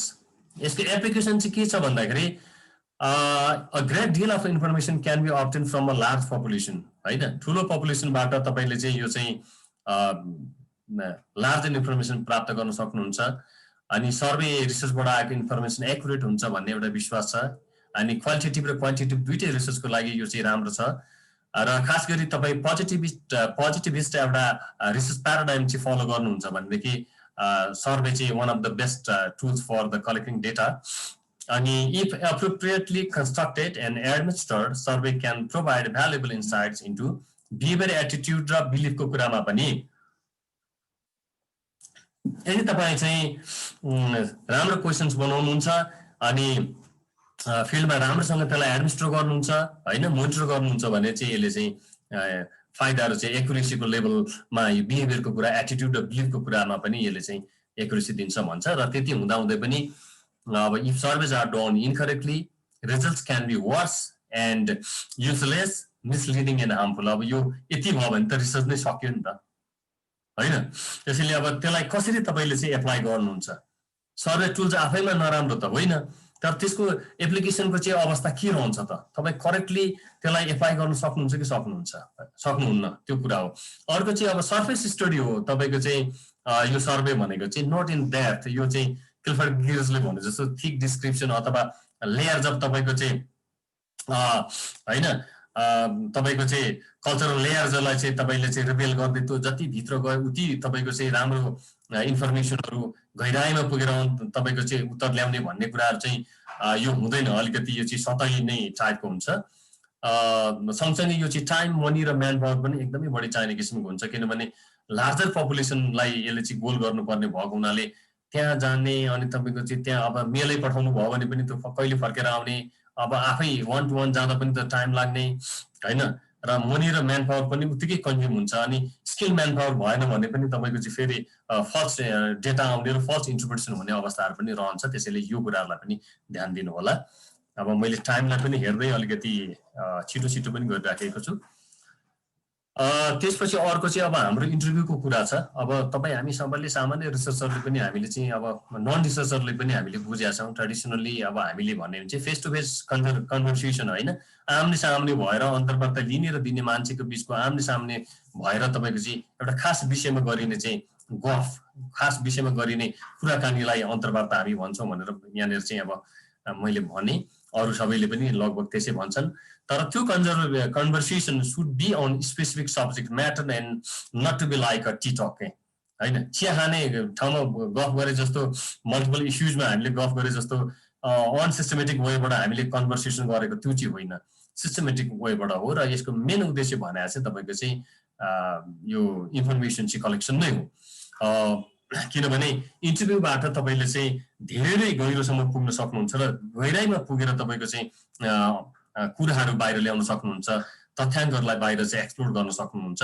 किनभने जति बढी अन्तर्क्रिया हुन्छ होइन, जति बढी तपाईँको चाहिँ इन्फर्मेसनसँग तपाईँले एउटा फलोअप क्वेसन्सहरू गर्नुहुन्छ, तपाईँ त्यति बेलासम्म सोध्न सक्नुहुन्छ जति बेलासम्म तपाईँलाई लाग्दैन कि मैले चाहिँ राइट आन्सर चाहिँ पाइरहेको छैन होइन। त्यो भएको हुनाले चाहिँ इन्टरभ्यू विधि हामीले जुनसुकै रिसर्चमा पनि तपाईँको चाहिँ छोड्दै नछोड्ने भनेको चाहिँ अब अन्तर्वार्ता एउटा चाहिँ पद्धति छँदैछ। यही नै कुरा हो। अब अर्को चाहिँ के भन्छ भनेदेखि interview process is merely a neutral conduct between two where interviewer asks unbiased questions and respondent provide pertinent answer भन्छ कि। यो चाहिँ अब ट्रेडिसनली अन्तर्वार्ता लिने मान्छे एकदमै चाहिँ अनबायस्ड हुन्छ र उत्तरदाताले पनि रिलेभेन्ट आन्सर मात्र दिने भएको हुनाले चाहिँ अब यो विधि चाहिँ एकदमै राम्रो हो भनेर चाहिँ भन्छ होइन। तर सँगसँगै अब अहिले हामी चाहिँ पोस्टमोडर्नलाई पनि हामीले जोडेर हेर्नुपर्ने भएको हुनाले चाहिँ पोस्टमोडर्नले चाहिँ के भन्छ भन्दाखेरि न्युट्रालिटी भनेको के हो त, कसरी न्युट्रल हुन्छ होइन। हरेक व्यक्तिले आफ्नो तपाईँको चाहिँ एउटा चाहिँ भ्यालु चाहिँ क्यारी गरेको हुन्छ। त्यो भ्यालु भनेको चाहिँ तपाईँको चाहिँ कल्चरल एउटा भ्यालुजको कुरा, उसको इकोनोमिकको कुराहरू होला, उसको तपाईँको चाहिँ हिस्टोरिकल ब्याकग्राउन्डको कुराहरू होला, उसको ल्याङ्ग्वेजको कुराहरू होला होइन। यो सबै भइसकेपछि त मान्छेले त आफ्नो एउटा चाहिँ छुट्टै किसिमको चाहिँ तपाईँको चाहिँ पर्सनालिटी बोकेर आएको हुन्छ अन्तर्वार्ता लिने मान्छेले। अनि अन्तर्वार्ता दिने मान्छेको पनि फेरि छुट्टै एउटा चाहिँ कल्चरल कन्टेक्स्ट छ, उसको छुट्टै हिस्ट्री भएको हुनाले त्यो तपाईँको चाहिँ भ्यालु फ्री चाहिँ हुँदैन होइन, भ्यालु फ्री हुँदैन। त्यसैले यो चाहिँ एउटा चाहिँ कोलाबोरेटिभ टक मात्रै हो इन्टरभ्यू भन्ने कुरा चाहिँ, र नेगोसिएटेड टेक्स्ट हो भन्छ क्या पोस्टमोडर्निस्टहरूले चाहिँ। अब यहाँ धेरै तपाईँको चाहिँ अब विद्यार्थी साथीहरू हुनुहुन्छ भनेदेखि यो तपाईँहरूले अझ यसलाई चाहिँ अब खोतलेर हेर्दाखेरि पछि तपाईँहरूलाई अझ होइन के रहेछ त होइन, कसरी तपाईँको चाहिँ एकदमै भ्यालु फ्री भएर तपाईँको चाहिँ बायसलेस भएर कसरी रिसर्च गर्न सकिन्छ भन्ने कुराहरू चाहिँ एउटा डिबेटको रूपमा चाहिँ अगाडि छ। अब मैले सोधेको कुराहरू चाहिँ मैले चाहिँ एकदमै बायसलेस भएर चाहिँ सोध्छु, भ्यालु फ्री भएर सोध्छु, र उत्तरदाताले थपक्क तपाईँको चाहिँ एकदम तपाईँले सोधेको प्रश्नको आन्सर चाहिँ सही मात्रै भन्छन् भन्ने कुरा चाहिँ होइन। त्यसैले इन्टरभ्यू भनेको एउटा चाहिँ अन्तर्वार्ता लिने र दिनेको तपाईँको चाहिँ कोलाबोरेटिभ इफोर्ट हो र त्यो चाहिँ नेगोसिएटेड टक हो भनेर चाहिँ पोस्टमोडर्न सरले भन्छ। अब यो डिबेट चाहिँ हुँदै गर्छ होइन। अब हामीले यहाँनिर चाहिँ बुझ्नुपर्ने कुरा चाहिँ के छ भने बेसिक आइडियाज फर इन्टरभ्यू। अब मैले अलिक फास्ट पनि गरिरहेको छु, पछि केही नबुझ्नु भयो भने मलाई सोध्न सक्नुहुन्छ। यसमा पनि सबभन्दा पहिला हामीले के गर्नु पर्यो भने refine the interview question through pilot testing होइन। अघि हामीले पाइलट सर्वे भने जस्तै अब यहाँ पनि तपाईँले निर्माण गरेका कुराहरू स्ट्रक्चर टाइपको क्वेसन छ भनेदेखि अब त्यो क्वेसन नै सोध्नु पर्यो।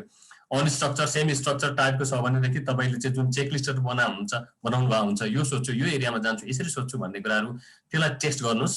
अनि आइडेन्टिफाई योर इन्फर्मेन्ट्स, लोकेटिङ एन इन्फर्मेन्ट होइन, तपाईँको इन्फर्मेन्ट को हुने भन्ने कुराहरू। Determine the types of interview, तपाईँको इन्टरभ्यूको टाइप के हो, 1 to 1 हो कि ग्रुप हो कि अथवा टेलिफोन इन्टरभ्यू हो कि के हो, त्यो कुरालाई तपाईँले स्योर गर्नुहोस्। स्टाब्लिस अ गुड ऱ्यापर्ट, सम्बन्ध विस्तार त गर्नै पर्यो। कहाँ अन्तर्वार्ता लिने, determine the place, take consent, अनुमति लिनुहोस् होइन, कुरा गर्नुहोस्, समय मिलाउनुहोस् भनेको। त्यो सँगसँगै assessing the setting, how do we get in, adjust सिचुएसनलाई मा एडजस्ट गर्ने। अन्तर्वार्ता भनेको त्यहाँ दौडेर गयो, ल समय मिल्यो, फटाफट सोध्यो, फर्केर आयो भन्ने होइन नि, होइन। कस्तो किसिमको सोसल सिचुएसन छ, कस्तो किसिमको कल्चरल सिचुएसन छ, त्यसमा तपाईँको चाहिँ आफू पनि एडजस्ट हुने, होइन, तपाईँको इन्फर्मेन्टलाई पनि त्यहाँ चाहिँ एडजस्ट गराउने। एउटा एकदमै तपाईँको चाहिँ इजी सिचुएसन्स क्रिएट नभएसम्म त्यहाँ हेजिटेसन्स रह्यो, त्यहाँ चाहिँ तपाईँको अनइजिनेस रह्यो भनेदेखि तपाईँले खोज्नु भएको आन्सरहरू आउँदैन। त्यसैले एकदमै त्यसलाई चाहिँ सकेसम्म नर्मल बनाउने, अब त्यो सिचुएसनमा आफू पनि एडजस्ट हुने, त्यो कुराहरू अनिवार्य कुराहरू हो। त्यो सँगसँगै understand the language and culture of the informants. यो त अब हरेक रिसर्चमा इन्टरभ्यूको मात्रै कुरा होइन, तपाईँ सर्वेको कुरा गर्नु या अब्जर्भेसनको कुरा गर्नुहोस्, हरेक रिसर्चमा स्थानीय भाषालाई तपाईँले चाहिँ महत्त्व दिनुभयो, स्थानीय भाषालाई तपाईँले बुझ्नुभयो भनेदेखि त्यहाँबाट तपाईँले धेरै राम्रो इन्फर्मेसन्सहरू पाउन सक्नुहुन्छ। अनि decide how to present oneself, तपाईँको फिजिकल अपियरेन्स कस्तो हुने, सिचुएसनलाई कसरी ह्यान्डल गर्ने, तपाईँ आफू कसरी प्रेजेन्ट हुने भन्ने कुरा चाहिँ तपाईँको इन्फर्मेन्सको लेभल के हो त्यसमा पनि डिटर्माइन हुन्छ, होइन। एजुकेटेड इन्फर्मेन्स छ भने तपाईँले आफूलाई कसरी त्यहाँ चाहिँ प्रस्तुत गर्ने, र तपाईँको चाहिँ इलिटरेट छ अथवा भिलेज कम्युनिटी छ भने त्यहाँ तपाईँले आफूलाई त्यही रूपमा चाहिँ त्यहाँ प्रस्तुत गर्नुपर्ने हुन्छ कि। एकदम स्ट्रेन्ज टाइपको, तपाईँ अनौठो टाइपको मान्छे भएर जानुभयो भनेदेखि त्यहाँनिर चाहिँ समस्या हुनसक्छ। अनि गेन द ट्रस्ट, एउटा विश्वास त होइन, हामीले चाहिँ गेन गर्नु पर्यो। एक्युरेसी, एस्योर फर सेक्रेसी, तपाईँले भन्नुभएको कुरा चाहिँ एकदमै यो चाहिँ सिक्रेट रहन्छ भन्ने कुरा पनि एस्योर गराउनु पर्यो। अनि अन्तर्वार्ता सँगसँगै अब्जर्भेसन मेथड पनि हामीले हेर्न सक्छौँ, किनभने उसले बोल्दाखेरि चाहिँ तपाईँको चाहिँ एक्सप्रेसन कसरी दिइरहेको छ, कुनै कुरालाई चाहिँ एकदमै फोकस गरिरहेको हुन्छ, कुनै कुरालाई चाहिँ भनिसकेपछि हाँसिरहेको हुन्छ, होइन। तपाईँले रिसर्चहरूमा हेर्नुभयो भनेदेखि उसले यसो भन्यो अनि रिसायो, अनि टेबल बजार्यो, होइन, अनि ऊ फिस्स हाँस्यो। अब यो कुराहरू तपाईँले लेख्दाखेरि फिस्स हाँस्नुको अर्थ के हुन्छ, मोर मिनिङ तपाईँले एक्सप्लोर गर्न सक्नुहुन्छ। अथवा रिसाउनु भनेको के हो त, किन टेबलमा मुर्के बजार्यो, यो अब्जर्भेसन सँगसँगै आउँदाखेरि चाहिँ तपाईँको इन्टरप्रिटेसनको लेभल चाहिँ अझ तपाईँको चाहिँ बेटर हुन्छ, तपाईँलाई सजिलो हुन्छ, होइन। अनि सँगसँगै अन्तर्वार्ता लिने मान्छेले अब आफ्नो इस्युजको बारेमा चाहिँ एडिसनल इन्फर्मेसनहरू, कहिलेकाहीँ काउन्टर क्वेसन्सहरू पनि हुनसक्छ, होइन। अथवा काउन्टर क्वेसन्सहरू भयो भने त्यसको लागि पनि म चाहिँ रेडी छु है भन्ने हिसाबले चाहिँ जानुपर्ने हुन्छ। र अन्तर्वार्ताको समयमा चाहिँ स्टे विथ द क्वेसन्स, तपाईँसँग क्वेसन्स हुन्छ अथवा अनस्ट्रक्चर टाइपको क्वेसन्स हो भने तपाईँसँग चेकलिस्ट हुन्छ। अनि complete interview with specified time, तपाईँले जति समय लगभग भन्नुभएको छ 1 घन्टादेखि म्याक्सिमम 90 मिनट पनि बढी भयो, लगभग 1 घन्टाको सेरोफेरोमा तपाईँले सक्ने टाइपको अन्तर्वार्ता चाहिँ भयो भनेदेखि त्यो चाहिँ बेटर हुन्छ। धेरै लेन्दी भयो भने पनि तपाईँको उत्तरदाताले समय दिन मान्दैन, अनि उसले आफ्नो पर्सनल एउटा चाहिँ समस्याहरूले गर्दा पनि, होइन, त्यहाँ समस्याहरू हुनसक्छ। अनि कसरी प्रेजेन्ट हुने, be respectful and courteous, polite हुने, वेल म्यानर हुने, यो त हरेक रिसर्चमा। अनि आर्गुमेन्ट्सहरू नगर्ने, इन्सल्ट नगर्ने, कन्फ्युजिङ वर्ड्सहरू सक्षम प्रयोग नगर्ने, होइन। Offer few questions and advice भनेको a researcher is a good listener rather than frequent speaker during an interview. कतिको चाहिँ मान्छे कस्तो हुन्छ भने अन्तर्वार्ता भनेको चाहिँ त्यो चाहिँ इन्डियन जर्नलिस्टहरूले चाहिँ मान्छेलाई सोधे जस्तो होइन कि, आफू मात्रै बोले अर्कालाई बोल्न नदिने। सोसल रिसर्च त्यो होइन, तपाईँ एकदमै कमभन्दा कम चाहिँ बोल्ने हो, लिसन मात्रै गर्ने, तपाईँले धेरै कुरा उनीहरूको सुन्ने हो।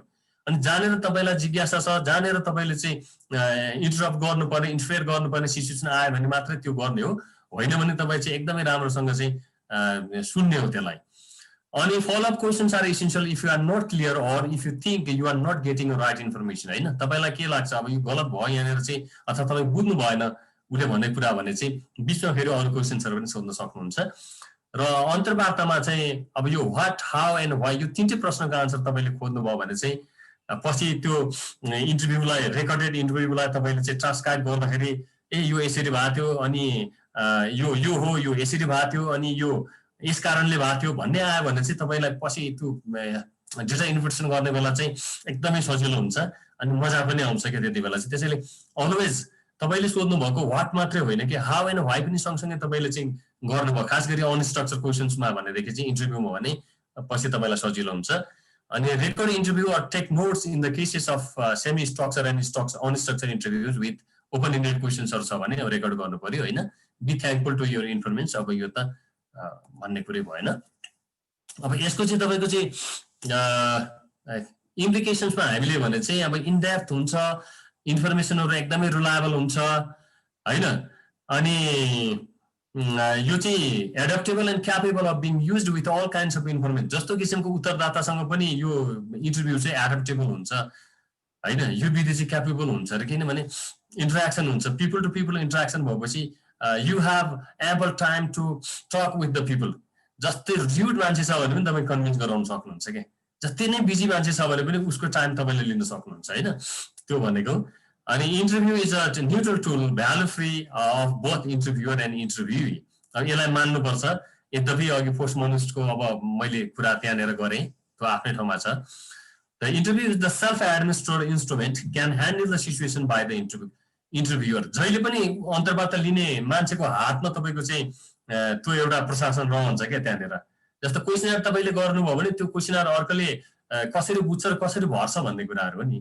तर इन्टरभ्यू तपाईँले सोद्धाखेरि चाहिँ कुनै कन्फ्युजनहरू छ क्वेसनमै पनि तपाईँको ड्युरिङ द फिल्ड पनि तपाईँले त्यसलाई चाहिँ चेन्ज गर्नुपर्ने या मोडिफिकेसन गर्नुपर्ने सिचुएसनलाई तपाईँले चाहिँ इजिली ह्यान्डल गर्न सक्नुहुन्छ कि त्यसैले गर्दाखेरि चाहिँ द ग्रेटर फ्लेक्सिबिलिटी हुन्छ भनेर भन्छौँ र अब्जर्भेसन मेथड पनि एप्लाई गर्न सकिन्छ भन्ने कुरा चाहिँ अगाडि पनि आइसकेको छ यसलाई मैले यहाँ रिपिट गरिनँ त्यति हुँदा हुँदै पनि अब यसको लिमिटेसन्सहरू चाहिँ यो चाहिँ एक्सपेन्सिभ मेथड छ स्याम्पल साइज चाहिँ एकदमै धेरै छ तपाईँले 500,000 जना मान्छेको अन्तर्वार्ता लिनु पर्यो भनेदेखि हैन कहिले सक्ने हो तपाईँलाई कति म्यान पावर चाहिने हो हैन त्यो कुराहरू हो अनि अब यसको चाहिँ तपाईँको चाहिँ भ्यालिड आउँछ कि आउँदैन भन्ने कुरा चाहिँ अब क्वेसन्स तपाईँले कस्तो निर्माण गर्नु भएको छ त्यसमा भर पर्छ तपाईँको इन्टरभ्युअर्स अब आफूले नसक्दाको अवस्थामा हैन जवाब दिएर पठाउनु पर्ने हुन्छ उसको अनेस्टीमाथि पनि भर पर्ने कुराहरू हुन्छ टाइम पनि एकदमै कन्ज्युम गर्छ हैन ट्रेन र स्किल म्यान पावरहरू चाहिँ यसले रिक्वायर गर्छ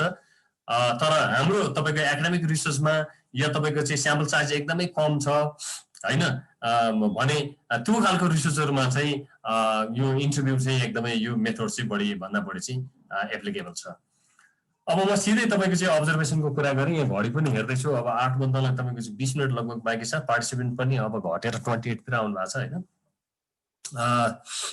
अब्जर्भेसन भनेको हेर्ने हो सुन्ने तपाईँको चाहिँ हेर्ने सुन्ने अब धेरै तपाईँको चाहिँ मुखको काम कम हुने र तपाईँको चाहिँ आँखाको काम र कानको काम बढी हुने भन्दा चाहिँ अब हामीले पढाएको छौँ अब यो चाहिँ यसरी गर्दाखेरि चाहिँ नेचुरल अब्जर्भेसन गर्दा चाहिँ एउटा नेचुरल सेटिङमा हैन प्राकृतिक अवस्थामा हाम्रा उत्तरदाताहरूले इन्फर्मेन्सले सब्जेक्ट्सहरूले जे गरिरहेछन् तपाईँले त्यो देखिराख्नु भएको छ हैन त्यसैले देखेको कुरा चाहिँ तपाईँको चाहिँ बढीभन्दा बढी सही हुन्छ भनेको कुरा सुनेको कुरा भन्दा देखेको कुरा बढी नेचुरल हुन्छ भन्ने एउटा चाहिँ मान्यता हो तर त्यसो भनेर कहिलेकाहीँ देखेको कुरा पनि गर्नेले के गरिराखेको हुन्छ तपाईँको चाहिँ त्यो हेर्नेले अर्कै बुझिरहेको पनि हुन्छ हैन यो अर्को फेरि एररको कुरा त छँदैछ तर त्यो कुरालाई छाड्ने हो भने चाहिँ अलमोस्ट हामीले जे देखिरहेका छौँ त्यो सही नै देखिरहेका छौँ हैन त्यसो हेर्दाखेरि अब फर इक्जाम्पल कसैले चाहिँ अब मलाई सोध्नुभयो what is about gender violence in your home sir हैन अथवा जेन्डर सिचुएसन भाइलेन्सको कुरा नगरेर जेन्डर सिचुएसनको कुरा के छ सर कतिको चाहिँ घरमा म्यामलाई सघाउनुहुन्छ भनेर कसैले सोध्नुभयो अन्तर्वार्ता मलाई लिनुभयो भने अभियसली मैले गर्ने आन्सर भनेको रेडिमेड हुन्छ के हैन म त एकदमै चाहिँ सहयोग गर्छु नि अब अफिसबाट आएर स्कुलबाट कलेजबाट आएर पनि मैले त काम गरिराखेको हुन्छु किचनमा आदि इत्यादि हैन लुगासुगा धुने म गर्छु भनेर मैले भनौँला के किनभने त्यसो नभन्दाखेरि ए सर जस्तो मान्छे यतिको मान्छे जेन्डर बुझेको मान्छेले पनि अब यस्तो म्यामलाई मात्रै काम लाउने भन्ने अवस्था चाहिँ हुन्छ भन्ने कुरा आएन होइन त्यो एउटा आरोप आउँछ भन्ने कुरा मलाई थाहा भएको हुनाले रेडिमेड आन्सर गर्छु अब तर जब तपाईँ अब्जर्भेसन गर्नुहुन्छ नि कम टु माई होम हैन stay near of my houses अनि watch and observe my activities and then only you can come to the conclusion whether I really stated the fact or not हैन मैले भनेको साच्चै राम्रो भने कि सही कुरा भनेछु कि भनेन छु भन्ने कुरा चाहिँ त्यहाँनिर चाहिँ थाहा हुन्छ त्यसैले अब त्यसो भएको हुनाले चाहिँ यो अब्जर्भेसन मेथड चाहिँ बढी भन्दा बढी चाहिँ क्वालिटेटिभ रिसर्चमा र एन्थ्रोपोलोजीको त heart of the research techniques हैन मुटु नै हो अब अब्जर्भेसन बिना त केही पनि हुँदैन भनेर चाहिँ भन्छन् अब यसबाट गर्दा चाहिँ the most common use method in behavioural sciences मैले यहाँ केही तपाईँको चाहिँ राइटरले भनेको कुरा पनि राखेँ, तर त्यो भन्दा पनि अब कसरी हामी गर्छौँ भन्ने कुराहरू र यो बेसिक लेभलको कुरा भएको हुनाले मैले फेरि त्यो एउटा फिलोसफिकल लेभलको कुरा यहाँनिर गरिनँ। Must commonly use method in behavioural sciences, जस्तो व्यवहारको कुरा गर्दा चाहिँ होइन तपाईँ कसरी गर्नुहुन्छ होइन भन्ने भन्दा पनि उहाँले गर्नुभएको व्यवहार तपाईँले प्रत्यक्ष रूपमा हेर्नुभयो भनेदेखि त्यो चाहिँ सही हुन्छ क्या। र डेटा चाहिँ फर्स्ट एन्ड तपाईँले डेटा जेनेरेट गर्नुहुन्छ, एकदमै भ्यालिड डेटा नेचुरल सेटिङमा अब्टेन गर्नुहुन्छ, अनि आँखाको माध्यमबाट भन्ने कुराहरू हामीले पनि गऱ्यौँ। र मोस्टली अब यहाँ टाइप्सको कुरा गर्दाखेरि चाहिँ दुईटा प्रकारको हामी यहाँ कुरा गर्छौँ। एउटा चाहिँ पार्टिसिपेन्ट अब्जर्भेसन, सहभागीमूलक अवलोकन हुन्छ, अर्को चाहिँ नन पार्टिसिपेन्ट अब्जर्भेसन, असहभागीमूलक भन्न भनिन्छ। पार्टिसिपेन्ट अब्जर्भेसन चाहिँ researcher participates as a member of the community or group, the group or community accepts him or as a member of their community and behave like other ordinary members of that community. जस्तो म चाहिँ कुम्बोको टुरिज्मको कुरा गर्दा, पोर्टरको कुरा गर्दा, trekking इम्प्लोइजको कुरा गर्दा म आफै पनि तपाईँको चाहिँ 15 दिन चाहिँ एभरेस्टको तपाईँको काला पत्थरसम्म झोले बोकेर चाहिँ गएको हो होइन। यद्यपि अब फेरि एन्थ्रोपोलोजीले भने जस्तै त्यो चाहिँ एक्चुअल पार्टिसिपेन्ट चाहिँ अब्जर्भेसन चाहिँ थिएन। त मोरओभर मैले खोजेको चाहिँ त्यही थियो कि झोला बोकेर तपाईँको आफ्नो भारी बोकेर त्यहाँसम्म जाँदाखेरि चाहिँ के हुन्छ त, अनि त्यस्तै ठाउँहरूमा रिलेटिभली बस्दाखेरि कस्तो फिल हुन्छ होइन, त्यो कुरा हामीले चाहिँ हेर्न सक्छौँ। र अरू कम्युनिटीले पनि चाहिँ के बुझ्नु पर्यो भने यो चाहिँ तपाईँको भारी बोक्ने नै मान्छे हो, यो चाहिँ मेरै कम्युनिटीको मान्छे हो भन्ने हिसाबले चाहिँ एक्सेप्ट गर्ने एउटा चाहिँ अवस्था चाहिँ पार्टिसिपेन्ट अब्जर्भेसन हो होइन। भने नन पार्टिसिपेन्ट अब्जर्भेसन चाहिँ होइन भारी चाहिँ नबोक्ने तर भारी बोक्नेहरूलाई हरेक गतिविधिलाई हेर्ने होइन। पोर्टर बनेर पोर्टर सेल्टरमा चाहिँ नसुत्ने, लजमा सुत्ने, तर पोर्टर सेल्टर पनि हेर्ने, पोर्टर सेल्टरमा रहँदाखेरि उनीहरूले गर्ने व्यवहारहरू पनि हेर्ने, र भारी बोकेर हेर्दा पनि सँगसँगै डाइरेक्टली इन्डाइरेक्टली तपाईँले चाहिँ अब्जर्भेसन गर्नुहुन्छ भने त्यो चाहिँ नन पार्टिसिपेन्ट अब्जर्भेसन हुन्छ भनेर चाहिँ भनिएको छ। त्यही कुरालाई नै यहाँ चाहिँ अलिकति फर्दर तपाईँको चाहिँ इलाबोरेटेड फर्ममा चाहिँ यहाँनिर चाहिँ डिस्क्राइब गरे मात्रै हो, योभन्दा अरू खासै कुराहरू छैन। र केही एक्जाम्पलहरू पनि छ यहाँ, जस्तो नन पार्टिसिपेन्ट अब्जर्भेसनको चाहिँ यहाँ नर्सको कुरा छ। तपाईँले कुनै नर्सको बिहेभियरको अध्ययन गर्न मन लाग्यो भनेदेखि होइन तपाईँ आफै नर्स भएर चाहिँ as a member of that community perform गर्नुहुन्छ भने त्यो पार्टिसिपेन्ट अब्जर्भेसन हुन्छ। तर तपाईँ एज अ पेसेन्टको रूपमा या एज अ रिसर्चरको रूपमा नर्सको बिहेभियरलाई तपाईँले अब्जर्भ गर्नुहुन्छ भने त्यो चाहिँ नन पार्टिसिपेटरी अब्जर्भेसन हुन्छ भनेर चाहिँ हामीले यहाँनिर चाहिँ कुरा गरेका छौँ। अब यहाँनिर चाहिँ तपाईँको चाहिँ अब्जर्भेसनको लागि हामीले केही कुराहरू चाहिँ बुझ्नै पर्ने कुराहरू हुन्छ कि अघि सजिलैसँग भन्न त भन्यो, समुदायमा जाने, त्यो समुदायको चाहिँ एउटा चाहिँ सदस्यको हैसियतले तपाईँले त्यहाँ रहेका तपाईँको चाहिँ तथ्यहरूलाई चाहिँ एक्सप्लोर गर्ने होइन। त्यो समुदाय भनेको जस्तो फर इक्जाम्पल बाहुन क्षेत्रीले बिहे कसरी गर्छ होइन, उनीहरू तपाईँलाई अन्तर्वार्ता गरेर पनि म्यारेजको चाहिँ प्रोसेसनहरू चाहिँ यस्तो हुन्छ भनेर केही लिन त सक्नुहुन्छ। तर बेटर तपाईँ आफै बिहेमा होइन दुलाने बनेर जानुहोस् भन्न सकिँदैन, जन्ती बनेर गएर हेर्न सक्नुहुन्छ या एज अ रिसर्चरको रूपमा तपाईँ गएर चाहिँ हेर्न सक्नुहुन्छ। अब यो चाहिँ एउटा चाहिँ पब्लिक तपाईँको चाहिँ सेरेमोनिजहरू भएको हुनाले you are able to observe those processions होइन, रिचुअल्स एन्ड सेरेमोनिज। तर कति तपाईँको चाहिँ रिचुअल्सहरू कति सेरेमोनिजहरू चाहिँ एकदम हिडन हुन्छ। अनि त्यो जस्तो देवालीको कुरा गर्ने हो भनेदेखि धेरै तपाईँको चाहिँ जाति जनजातिहरूको कुल पूजाहरू होइन सर्टेन तपाईँको चाहिँ मान्छेले मात्रै हेर्नुपर्ने अवस्था हुन्छ, अरूलाई नदेखाउने, बाहिरको जातिकोलाई बाहिरको धर्मकोलाई नदेखाउने भनेर भन्यो भने अब तपाईँ त्यस्तो कुराहरूलाई चाहिँ अब्जर्भेसन गर्न सक्नुहुन्न। अथवा तपाईँ यस्तो किसिमको रिलेसनसिपको बिल्डअप तपाईँले गर्नु पर्यो, यस्तो किसिमको ट्रस्ट तपाईँले चाहिँ त्यहाँनिर चाहिँ बिल्डअप गर्नु पर्यो so that they accept you as a member of that community. अब त्यो चाहिँ महत्त्वपूर्ण कुरा हो। त्यसैले के कुरामा तपाईँले छलफल गर्नु पर्यो भनेदेखि how to build up relationship of trust, त्यो महत्त्वपूर्ण कुरा हो होइन। त्यसपछि फिल्डमा तपाईँको रोल के हुने, how to shape one role while in the field होइन। फिल्डमा गएर त्यो कल्चरमा तपाईँको चाहिँ सहभागी हुँदै गर्दाखेरि तपाईँको आफ्नो चाहिँ रोल के हुने, आफूलाई कसरी तपाईँले प्रेजेन्ट गर्ने, how to report whether open or standardise होइन। अब यो चाहिँ तपाईँको चाहिँ एज अ तपाईँको चाहिँ ओपनली म चाहिँ रिसर्चर हो भनेर पनि तपाईँको एप्रोच हुनसक्छ, अथवा डिस्गाइस्ड फर्ममा पनि जान सक्नुहुन्छ, कसरी जाने होइन। अनि whether to summarise result from memory later, अब त्यो कसरी तपाईँको डेटा चाहिँ अब्टेन गर्ने, अहिले हेर्ने सम्झेर पछि चाहिँ लेख्ने हो कि or to make notes in the situation to serve as a basis for more detail reports. अब त्यही बसेकै बेला चाहिँ नोट गर्ने हो कि अब त्यहाँ चाहिँ सहभागी भएर पछि सम्झेर लेख्ने हो कि के गर्ने, त्यो कुरामा तपाईँले चाहिँ यहाँ विचार गर्नुपर्ने कुरा हुन्छ। तपाईँको मेमोरी पावर कस्तो छ होइन, अथवा फिल्म गर्न एउटा चाहिँ भिडियो सुटिङ गर्ने हो कि अथवा त्यो गर्नु चाहिँ इथिकल्ली मिल्ने हो कि नमिल्ने हो कि, यो सबै कुराहरू चाहिँ तपाईँले सबभन्दा पहिला बुझ्नु पर्यो क्या होइन। कल्चरले अलाउ गरेको छ होइन, ठिक छ यो भिडियो सुट गर भन्दा उनीहरूले चाहिँ तपाईँलाई दिन्छ भने गर्न पनि मिल्ला। अब लुकेर त गर्नु भएन नि त, विदाउट कन्सेन्ट तपाईँको चाहिँ गर्नुभयो भने त्यो त इथिकल तपाईँको चाहिँ एउटा इस्युजहरू चाहिँ बन्छ। त्यसैले त्यो कुराहरूलाई ध्यान दिनु पर्यो। त्यस्तै गरी how and when it is best to withdraw from the field to produce report. अब कसरी निस्किने फिल्डबाट पार्टिसिपेन्ट अब्जर्भेसन। अब म्यालेस्को कुरा गर्नुहुन्छ भने त होइन वर्षौँ चाहिँ तपाईँको चाहिँ फिल्डमा बस्नुपर्छ भन्ने कुरा हो। जब तपाईँ वर्षौँ फिल्डमा बस्नुहुन्छ भनेदेखि तपाईँ यस्तो किसिमले समुदायको सदस्यको रूपमा चाहिँ त्यहाँनिर बस्नु भएको छ भने तपाईँलाई निस्किनु पनि उत्तिकै गाह्रो हुन्छ कि होइन। त्यो प्लान पनि तपाईँले गर्नु पर्यो। आफ्नो तपाईँको चाहिँ म रिसर्चर हो भन्ने कुरा बिर्सेर त्यतै घरसम्म गएर बसिदिनु भयो भने फेरि त्यो अर्को समस्याको कुराहरू हुन्छ होइन। त्यसैले कसरी निस्किने, कसरी पस्ने एउटा चाहिँ महत्त्वपूर्ण कुरा हो। समुदायमा कसरी छिर्ने, त्यो सँगसँगै समुदायबाट कसरी एक्जिट हुने भन्ने कुरा पनि तपाईँले चाहिँ डिफाइन गर्नुपर्ने कुराहरू हुन्छ। How to behave in delicate and dangerous situation and how to find informants. Informants कसरी फाइन्ड गर्ने भन्ने कुरा महत्त्वपूर्ण कुरा हो, अघिदेखि हामीले छलफल गऱ्यौँ। र डेलिकेट र डेन्जरस सिचुएसन्सहरूलाई चाहिँ कसरी त्यो अवस्थामा कसरी बिहेभ गर्ने होइन, तपाईँको रोल के हुने, त्यो महत्त्वपूर्ण कुरा छ।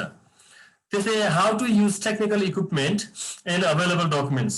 अघि नै मैले भने रेकर्डिङ गर्ने हो कि अडियो रेकर्ड हो कि भिडियो रेकर्ड हो कि नोट टेकिङ हो कि, अनि त्यो कसरी गर्ने, समुदायले कसरी लिन्छ त्यसलाई होइन। अनि how to use different procedures in a particular situation such as interviews or group conversation.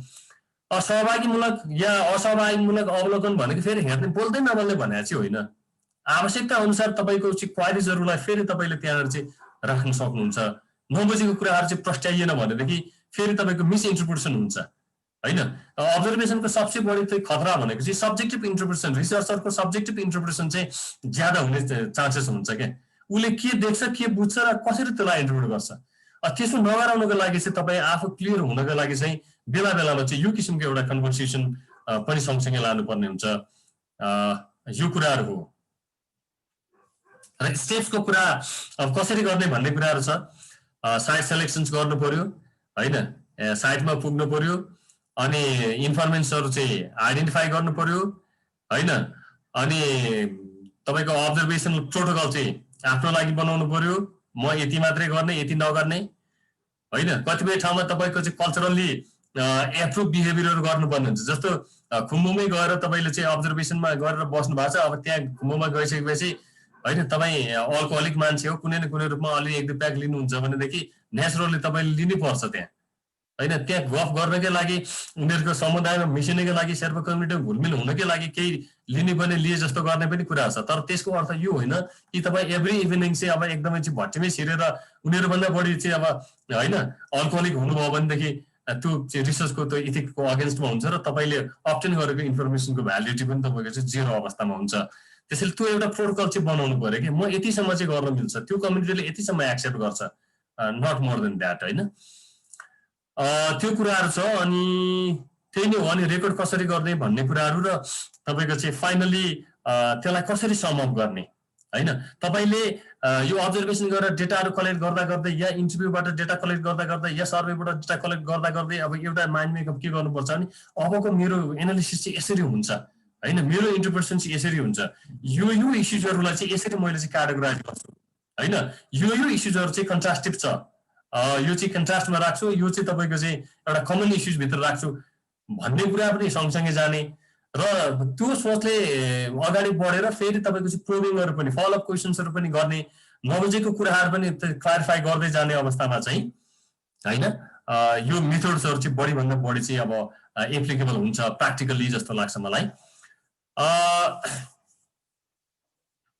अब यो चाहिँ त्यही लेखेकै कुरा हो। अब आफूलाई चाहिँ चिनाउने, आफ्नो तपाईँको चाहिँ उद्देश्यको बारेमा कुरा गर्ने र लास्टमा सकेपछि अब होइन एकदमै चाहिँ थ्याङ्कफुल उनीहरूप्रति चाहिँ अब एउटा कृतज्ञता चाहिँ त्यो ज्ञापन गर्ने अब कति एन्थ्रोपोलोजिस्टहरूले त के भन्छ भने की इन्फर्मेसन इन्टरभ्यू भनेर चाहिँ कस्तो हुन्छ अरे भनेदेखि तपाईँको चाहिँ रिसर्च सकिएपछि पनि त्यो चाहिँ लाइफ लङ एज अ फ्रेन्डसिपमा बस्छ अरे कि एन्थ्रोपोलोजिस्ट र तपाईँको चाहिँ की इन्फर्मेसन इन्टरभ्यूहरू चाहिँ लाइफ लङ नै एउटा चाहिँ त्यो मित्रतामा चाहिँ बाध्य हुन्छ अरे। अनि उनीहरू चाहिँ इभन फिल्डमा पनि आफ्नो कुराहरू सजिलै राख्ने र इन्फर्मेन्सले पनि उसका कुराहरू चाहिँ सजिलै रिसर्चरलाई दिन सक्ने एउटा अवस्थामा पुगेको हुन्छ भनेको चाहिँ त्यो एउटा तपाईँको चाहिँ सम्बन्धको जालो एउटा गाँठो यसरी कसिया हुन्छ कि कहिलेकाहीँ तपाईँ चाहिँ आभारी हुँदा पनि तपाईँको चाहिँ होइन आँसु चुहाउनु पर्ने अवस्थाहरू पनि रहन्छ के। त्यसैले यो सबै अवस्थाबाट चाहिँ तपाईँले चाहिँ कसरी मुक्ति हुने कुरालाई समेत लिएर र फाइनली तपाईँको चाहिँ आफूले अब्टेन गरेको डेटाहरूलाई होइन कसरी एकदम सकेसम्म भ्यालिड इन्फर्मेसनहरू ल्याउने र त्यसरी आएको भ्यालिड इन्फर्मेसनहरूलाई अघि मैले भने जस्तै एउटा ग्रुपिङ गर्नेदेखि लिएर क्याटेगोराइज गर्नेदेखि लिएर तपाईँको रिसर्चको प्रपोज जुन अब्जेक्टिभ छ अब्जेक्टिभ वाइज तपाईँले चाहिँ ग्रुपिङ गर्नेदेखि लिएर थ्योरिटिकल फ्रेममा राखेर यसलाई मैले यसरी चाहिँ इन्टरप्रिटेसन गर्छु भन्ने तपाईँको मेन्टालिटी चाहिँ फिल्डमै भयो भने चाहिँ तपाईँले साँच्चीकै राम्रो इन्फर्मेसन ल्याउनुहुन्छ र फिल्डबाट आइसकेपछि तपाईँलाई इन्टरप्रिटेसन गर्नु चाहिँ धेरै समय पनि लाग्दैन भन्दै अब यसको चाहिँ युज र एप्लिकेसन्सको कुराहरूमा म अलिकति लागेँ। नेचुरल सेटिङमा चाहिँ अब डेटा क्याप्चर हुन्छ डेफिनेटली एउटा चाहिँ भ्यालिड इन्फर्मेसन आउँछ तपाईँले नेचुरल बिहेभियर त्यहाँनिर हेर्न सक्नुहुन्छ। अनि नन आन्सर ट्राभल हुन्छ नि जस्तो क्वेसन पठाउँदाखेरि एउटा चाहिँ आन्सर नआउने अवस्थाहरूमा यहाँनिर हुँदैन किनभने तपाईँले हेर्ने कुराहरू हो देख्ने कुराहरू हो होइन। अनि एउटा ट्रुथलाई तपाईँले चाहिँ भेरिफाई पनि गर्न सक्नुहुन्छ। जस्तो अब्जर्भेसनबाट आएको इन्फर्मेसनहरू चाहिँ तपाईँलाई राइट लागेन भनेदेखि ठिक होइन भन्ने जस्तो लाग्यो भनेदेखि तपाईँ फेरि इन्टरभ्यू या अन्य तपाईँको चाहिँ वैकल्पिक विधि पनि त्यहाँनिर प्रयोग गरेर फिल्डमै यो के हो त भनेर सोध्ने अवस्थाहरू पनि रहन्छ। अब त्यति हुँदा हुँदै पनि यसको समस्याहरू चाहिँ केही समस्याहरू डेफिनेटली छन्। यो समस्याहरू चाहिँ मैले अघि भने एउटा चाहिँ सब्जेक्टिभ इन्टरप्रिटेसनको कुरा हो। रिसर्चरले कसरी बुझ्छ त्यो इभेन्ट्सहरूलाई त्यो घटनाहरूलाई होइन र त्यो एउटा चाहिँ तपाईँको चाहिँ समस्याको रूपमा रहन सक्छ। अर्को चाहिँ मलाई कसैले अध्ययन गरिराखेको छ म माथि तपाईँको चाहिँ अध्ययन भइरहेछ भन्ने चाहिँ कसैले चाहिँ बुझ्यो भनेदेखि उसको चाहिँ नर्मल बिहेभियर हुँदैन त्यति बेला तपाईँको चाहिँ एकदमै एक्जाजरेट बिहेभियरहरू होइन। जाँड खाने मान्छे पनि तमाथि अध्ययन भइरहेछ म चाहिँ रिसर्च गर्छु भन्यो भने अब जाँड नखाइ बस्दैला 15 दिनसम्म होइन। झगडा गर्नेहरू पनि तपाईँ झगडा लग्ने साथै एकदम मिलेर बस्दैला। यो किसिमको तपाईँको चाहिँ स्युडो बिहेभियरहरू अथवा सर्ट टर्म बिहेभियरहरू त एउटा चेन्जेस हुने अवस्थाहरू पनि रहन्छ भने। अर्को चाहिँ अब यो अब्जर्भेसन सितिमिति हुँदैन एउटा लङ टर्म फिल्ड वर्कले एउटा चाहिँ राम्रो तपाईँको चाहिँ रिलेसनसिपले मात्रै त अब्जर्भेसनबाट डेटाहरू अब्टेन हुने as a member of that community तपाईँलाई एक्सेप्ट गर्ने भनेको चाहिँ it should be the long term relationship. अनि त्यो लङ टर्म रिलेसनसिप हुँदा चाहिँ तपाईँको पार्सियालिटी हुने अब्जर्भरको पनि बायस हुने र तपाईँको चाहिँ देखेको कुरा पनि नलेख्दैन कि कति नराम्रो कुराहरू ए न के लेखिदिने यो समुदाय त अब हाम्रो आफ्नो भइसक्यो होइन। भोलि यिनीहरूको चाहिँ तपाईँको चाहिँ इज्जतमा यिनीहरूको प्रतिष्ठामा अवस्था समस्याहरू आउन सक्छ भनेर रिसर्चर आफै बायस हुने अवस्थाहरू पनि रहन्छ अरे क्या। त्यो रिलेसन्सले उनीहरूलाई चाहिँ यो चाहिँ छोडिदिउँ न त भन्ने अवस्था हुन्छ अथवा त्यो कम्युनिटीले चाहिँ राम्रो एउटा चाहिँ व्यवहार गरेन तपाईँलाई त्यहाँनिर बस्दाखेरि। अब्स्ट्याकल्सहरू धेरै भयो भने चाहिँ होइन यसको चाहिँ नराम्रो कुराहरू मात्र मैले चाहिँ एक्सप्लोर गरिदिनुपर्छ मलाई सपोर्ट गरिरहेको छैन भन्ने किसिमको सेन्सको पनि डेभलप हुन सक्छ भन्ने कुराहरू चाहिँ छ। एउटै कुरा हो यसको होइन। अनि अर्को चाहिँ अब मैले यहाँनिर नछुटाउनु पर्ने कुरा चाहिँ अब्जर्भेसन चाहिँ फेरि कम्प्लिट अब्जर्भेसन चाहिँ हुँदैन कि कति सेन्सिबल तपाईँको इभेन्ट्सहरू हुन्छ होइन। तपाईँको चाहिँ अब कति तपाईँको बिहेभियरहरू स्पेसली जस्तो सेक्सुअल बिहेभियरको कुरा गर्ने भनेदेखि कसरी अब्जर्भेसन हुन्छ होइन। त्यस्तै कल्चरली सेन्सिटिभ तपाईँको चाहिँ इभेन्ट्सहरू छ इस्युजहरू छ भने त्यहाँ पनि कम्प्लिट अब्जर्भेसन चाहिँ हुँदैन। त्यसैले अब्जर्भेसनले मात्रै सबै डेटा अब्टेन गर्छ र इन्फर्मेसन आउँछ अनि म त्यसलाई मात्रै युज गर्छु भन्दा चाहिँ मिल्दैन कि। जसरी तपाईँले इन्टरभ्यूबाट चाहिँ मैले म धेरै गर्छु भन्दा चाहिँ एक लेभलको तपाईँले प्रयत्न गर्दाखेरि सक्नुहुन्छ तर अब्जर्भेसनबाट चाहिँ अब कम्प्लिट इन्फर्मेसन आउँछ भन्ने कुरा चाहिँ होइन। तर जति आउँछ त्यो चाहिँ एक्युरेट इन्फर्मेसन आउँछ। र अर्को यसको चाहिँ बेफाइदा भनेको यो चाहिँ अहिस्टोरिकल मेथड हो। जस्तो अब्जर्भेसन भनेको जे भइरहेछ जति बेला जे भइरहेछ त्यो मात्रै तपाईँले हेर्नुहुन्छ। अनि हिजो के भएको थियो होइन मोस्ट प्रोबेबली भोलि के हुन्छ भन्ने कुरा चाहिँ तपाईँले त्यहाँ अब्जर्भेसनबाट थाहा पाउनुहुन्न जसको लागि चाहिँ अब अन्तर्वार्ता नै लिनुपर्ने हुन्छ। र फेरि सब्जेक्टिभ इन्टरप्रिटेसनको चाहिँ बायसनेसलाई फेरि मैले यहाँ पनि दोहोऱ्याएँ र यति भन्दै मेरो अहिलेको चाहिँ तपाईँको चाहिँ स्लाइड्सलाई मैले यहीँ स्टप गरेँ। अब साथीहरूलाई केही अब जिज्ञासाहरू छन् भनेदेखि राखिदिनु हुन अथवा सजेसन्सहरू केही छ भने पनि थपिदिनु हुन म चाहिँ अनुरोध गर्दछु। Thank you.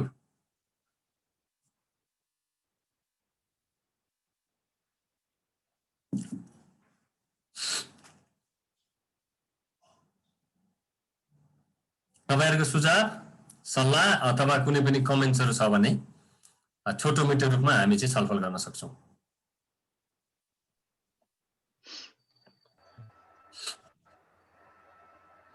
Thank you, Khadga sir.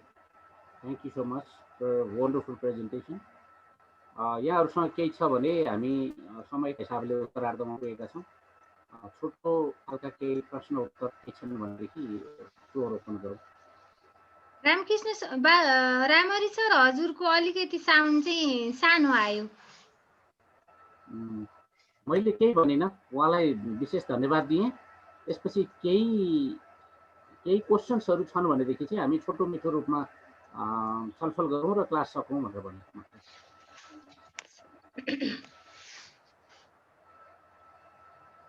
Laxman Shrestha सरले नमस्कार गर्नु भएको हो कि क्वेशन सोध्नलाई हात उठाउनु भएको हो? क्वेशन छ भने चाहिँ अनम्युट गरेर राख्नु होला प्लिज।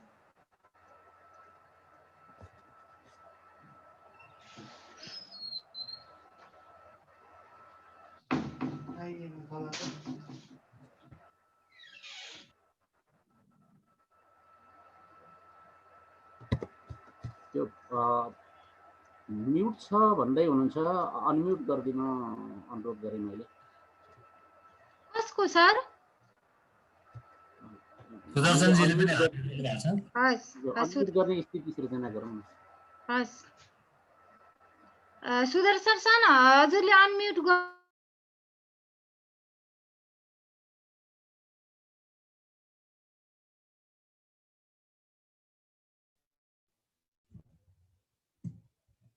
सरहरू सबैलाई नमस्कार। प्रेजेन्टर सरलाई विशेष धन्यवाद। मैले एउटा क्वेशन राखेँ, सुनिरहेछ नि?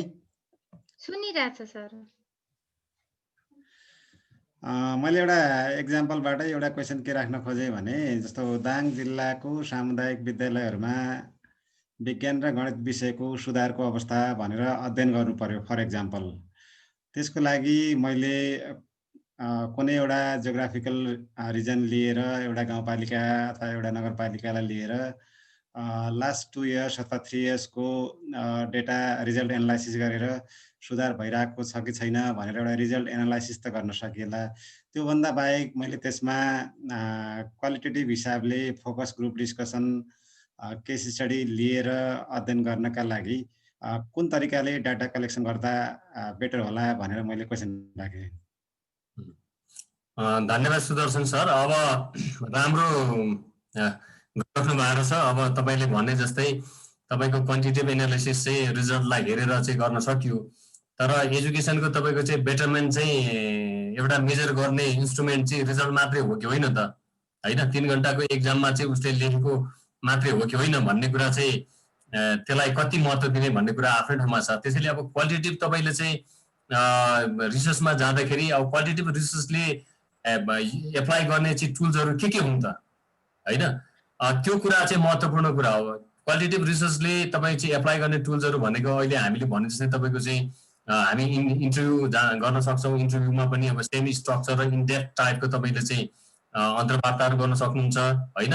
अब यो चाहिँ तपाईँको चाहिँ अलि एक्सपेरिमेन्टल टाइपको भयो भनेदेखि फेरि तपाईँले मोर आफै चाहिँ अब क्वेसन सेटअप गरेर पनि अब त्यो ग्रुपहरू फर्मेसन गरेर अब एक्सपेरिमेन्टल टाइपको रिसर्च गरेर पनि त्यो एउटा चाहिँ कन्क्लुजनमा पुग्न सक्नुहुन्छ। र अर्को चाहिँ तपाईँको चाहिँ अब्जर्भेसन मेथड तपाईँ एज अ टिचरको रूपमा, हैन, अथवा एज अ रिसर्चरको रूपमा तपाईँ त्यहाँ छिरेर टिचरले कसरी तपाईँको चाहिँ सिकाइराख्नु भएको छ र त्यो सिकाइ एउटा चाहिँ पद्धतिलाई विद्यार्थीले कसरी बुझिरहेछन् या छैनन् भनेर अब यो चाहिँ उनीहरूसँग प्रत्यक्ष रूपमा चाहिँ सहभागी भएर पनि चाहिँ अब यो कुराहरू चाहिँ गर्न सकिन्छ। यसमा मैले जस्तो मानौ एउटा गाउँपालिकाका विज्ञान अथवा गणित टिचरहरूसँगै बसेर 1 घन्टा 1.5 घन्टाको फोकस ग्रुप डिस्कसन पनि गर्न सकौँला। त्यसबाहेक सरले भने जस्तो क्लास अब्जर्भेसन पनि होला। त्यसलाई त्यसरी आएको कुराहरूलाई मैले कसरी फ्रेमिङ गर्ने र त्यसलाई एनालाइसिसमा कसरी प्रयोग गर्ने? अनि त्यो गर्नको लागि चाहिँ अब तपाईँको ओभरअल त्यो एउटा रिसर्च फ्रेमै तपाईँले बनाउनु पर्छ कि अब अहिले एउटा टुलबाट मात्रै प्रयोग गरेर यसरी गर्ने भन्ने भन्दा पनि तपाईँको ओभरअल तपाईँको चाहिँ रिसर्च इन्ट्रेस्ट, रिसर्च एरिया, रिसर्चको त पर्टिकुलर अब्जेक्टिभ्सहरू होइन लाई हेरेर अनि त्यसपछि त्यसमा चाहिँ कुन टुलले चाहिँ तपाईँको चाहिँ उद्देश्यलाई मिट गर्छ भन्ने कुरा चाहिँ महत्त्वपूर्ण कुरा हुन्छ। र जहाँसम्म गणित र विज्ञान विषयको चाहिँ तपाईँको चाहिँ विषयमा शिक्षाको अवस्था के छ भनेर हेर्नुपर्ने अवस्थामा चाहिँ एकातिर अघि जुन तपाईँले भन्नुभएको त्यो रिजल्टको कुरा अहिले पनि सम्म अब नेपाल सरकारले मानेको एउटा स्ट्यान्डर्ड टु भएको हुनाले तपाईँले त्यसलाई हेर्ने कुरा भयो एउटा होइन। अब अर्को चाहिँ त्यो सँगसँगै तपाईँले चाहिँ अब क्वालिटेटिभली अचिभ कस्तो छ त होइन, इन्डिभिजुअल्ली पनि तपाईँले क्वेसन्सहरू दिन सक्नुहुन्छ विद्यार्थीलाई। त्यसको चाहिँ तपाईँले चाहिँ अर्को सेल्फ इभ्यालुएसन गर्न सक्नुहुन्छ। त्यो एक्जामिनेसनको तपाईँको चाहिँ क्वेसन्सको मात्रै कुराहरू भएन एउटा कुरा भने, अर्को चाहिँ अब ग्रुप डिस्कसनमा पनि जान चाहिँ सकियो। त्यसरी गर्दाखेरि अब हामीले सर्टेन एउटा क्राइटेरिया चाहिँ बनाउनु पर्यो क्या। अब कतिलाई चाहिँ तपाईँले बेटर कस्तो रिजल्ट आयो भने चाहिँ अब तपाईँको एजुकेसनको क्वालिटी चाहिँ राम्रो भएको तपाईँले मान्ने त त्यसको मेजरमेन्ट तपाईँको इन्स्ट्रुमेन्ट चाहिँ तपाईँले चाहिँ सबभन्दा पहिला बनाउनु पर्छ कि। मेजरिङ इन्स्ट्रुमेन्ट भयो भने चाहिँ अनि बल्ल यतिसम्म बोल्ने जस्तो साइन्सको कुरा हेर्नुभयो भने साइन्सको के चाहिँ हेर्ने छ होइन। अब कति क्लासको विद्यार्थी र त्यो क्लासमा चाहिँ बेसिक तपाईँले मेजर गर्ने कुराहरू गर्नुपर्ने कुरा के हो भन्ने कुरा चाहिँ अपरेसनली तपाईँले चाहिँ डिफाइन गर्नु पर्यो। मेजरमेन्ट एउटा स्केल बनाइसकेपछि मात्रै त्यसमा चाहिँ अनि ग्रुप डिस्कसन गराए पनि या तपाईँको चाहिँ इन्टरभ्यू लिए पनि या पार्टिसिपेटरी अब्जर्भेसन गरे पनि तपाईँको स्केल त्यो मेजरिङ स्केल नभइकन चाहिँ फेरि पनि त्यहाँ तपाईँले चाहिँ मेजर गर्न चाहिँ सक्नुहुन्न। त्यसैले त्यो स्केल बनाइकन तपाईँ चाहिँ कुनै पनि एउटा अल्टरनेटिभमा अथवा मल्टिपल वेजमा तपाईँ चाहिँ जान सक्नुहुन्छ। Thank you sir.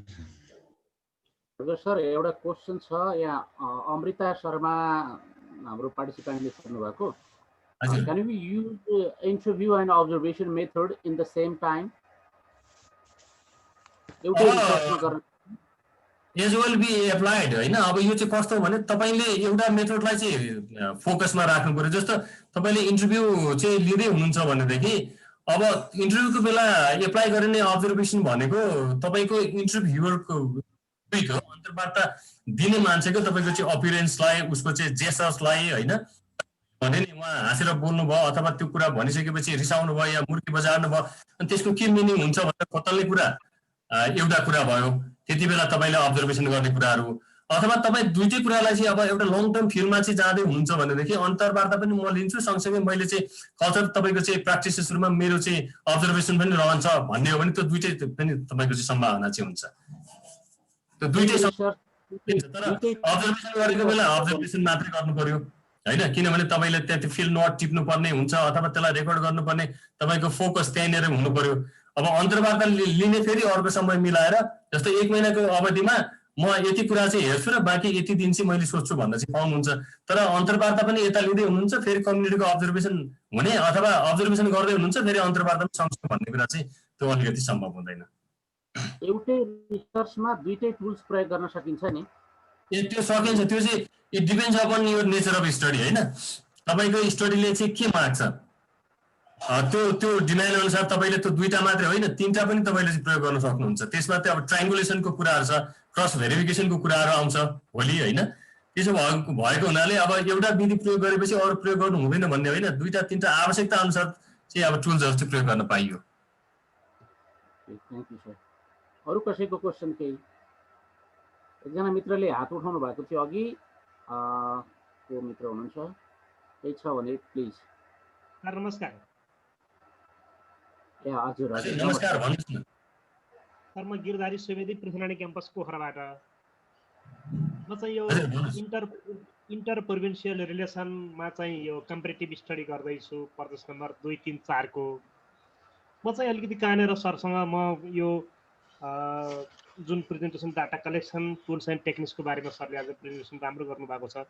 यसमा चाहिँ यो म चाहिँ यो के आइआई गरौँ कि ग्रुप फोकस ग्रुप डिस्कसन गरौँ भन्ने बारेमा चाहिँ अलिकति बढी अन्यल भएको छु।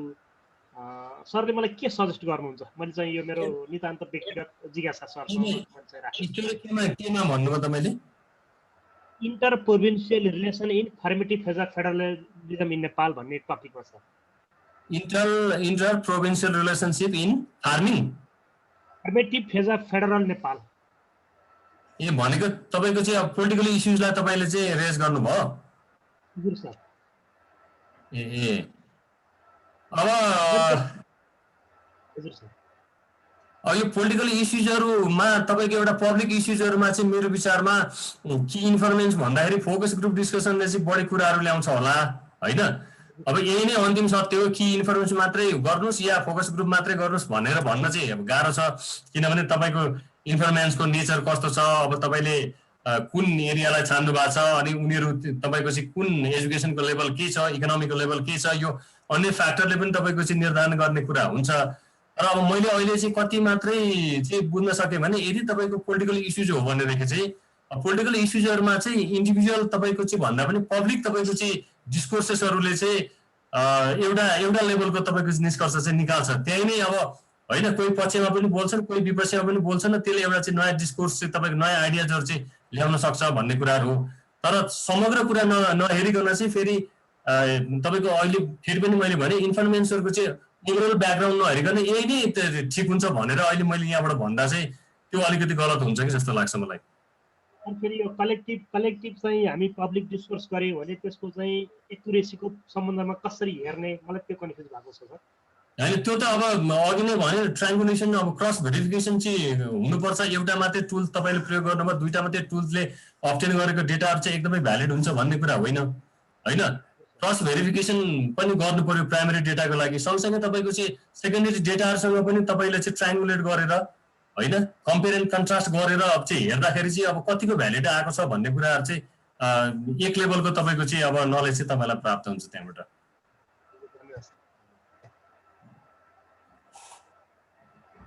हजुर प्लिज सर भनौँ न। बालकृष्ण सरले हात उठाउनु भएको छ।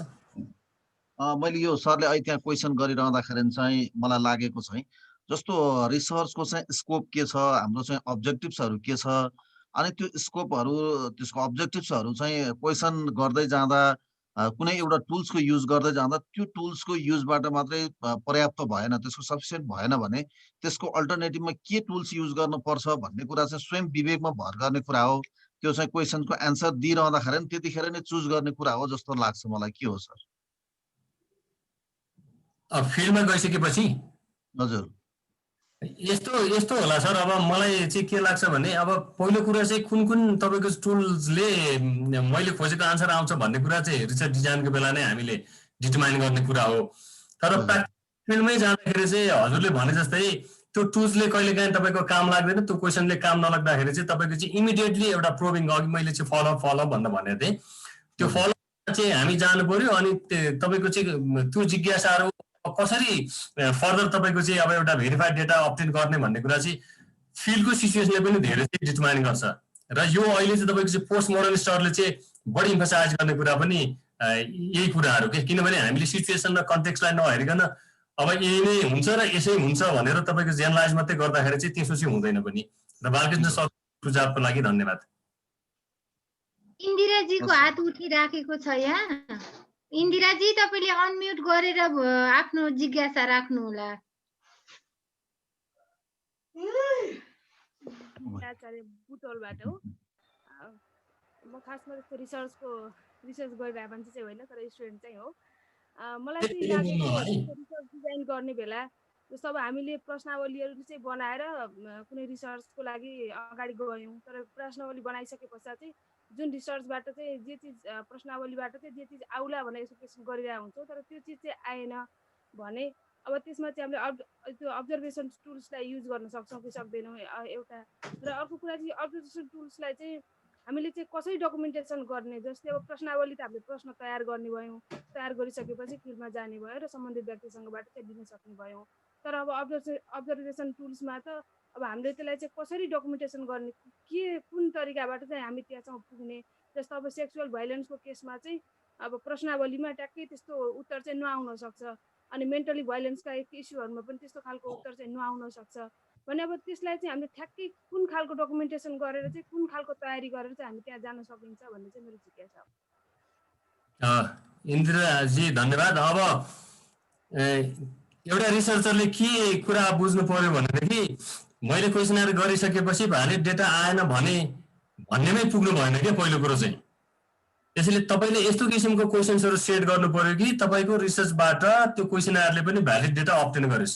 अघि मैले भने पाइलट सर्वेको कुरा हामीले गऱ्यौँ नि त्यहाँनिर होइन। त्यो पाइलट सर्वे किन गर्ने भनेदेखि मैले बनाएको क्वेसन्सहरू ठिक छ कि छैन, मैले बनाएको क्वेसन्सहरू फिल्डमा पढाउँदाखेरि तपाईँको चाहिँ भ्यालिड डेटा अब्टेन हुन्छ कि हुँदैन भनेर त्यतिखेर हामीले चाहिँ हेर्नु पर्यो। र क्वेसन्सहरू बनाउँदाखेरि तपाईँको चाहिँ भ्यालिड इन्फर्मेसन आउने गरी चाहिँ तपाईँले चाहिँ क्वेसन चाहिँ सेट गर्नु पर्यो। त्यसैले आउँदैन कि भनेर होइन कि भ्यालिड इन्फर्मेसन चाहिँ आउँछ होइन, त्यो कसरी आउँछ भन्ने कुरा चाहिँ तपाईँले चाहिँ टेक्निकली चाहिँ अब त्यो चाहिँ डिफाइन भएर चाहिँ अध्ययन गर्नुपर्ने कुरा हुन्छ। एउटा रिसर्चरले फेरि दोहोऱ्याएर फिल्डमा जान्छु आदि इत्यादि भन्ने कुरा आएन भने फेरि जाने भन्ने कुरा अर्को ठाउँमा होला, तर आउँछ भन्ने हिसाबले गर्नु पर्यो होइन।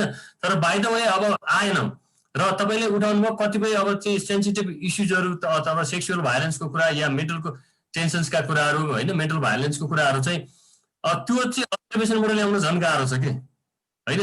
त्यो कुरा अब अब्जर्भेसनबाट पनि तपाईँको चाहिँ यदि आउँदैन होइन र तपाईँको चाहिँ यतातिर चाहिँ क्वेसनरबाट पनि आउँदैन भनेदेखि तपाईँले अब अनस्ट्रक्चर टाइपको चाहिँ अब इन्टरभ्यू लिनुपर्ने हो कि होइन। अब सकिन्छ भने तपाईँले अब्जर्भेसन गर्ने, अब त्यो कति सम्भव हुन्छ। सेन्सिटिभ सेक्सुअल इस्युजहरू तपाईँको चाहिँ अब्जर्भेसन गर्न चाहिँ मिल्दैन, मैले अगाडि पनि भनिसकेँ। इथिकल तपाईँको चाहिँ अब इस्युजहरू पनि छ, रिसर्चरको आफ्नै लिमिटेसन्सहरू पनि छ होइन, कल्चरल तपाईँको चाहिँ लिमिटेसन्सहरू छ।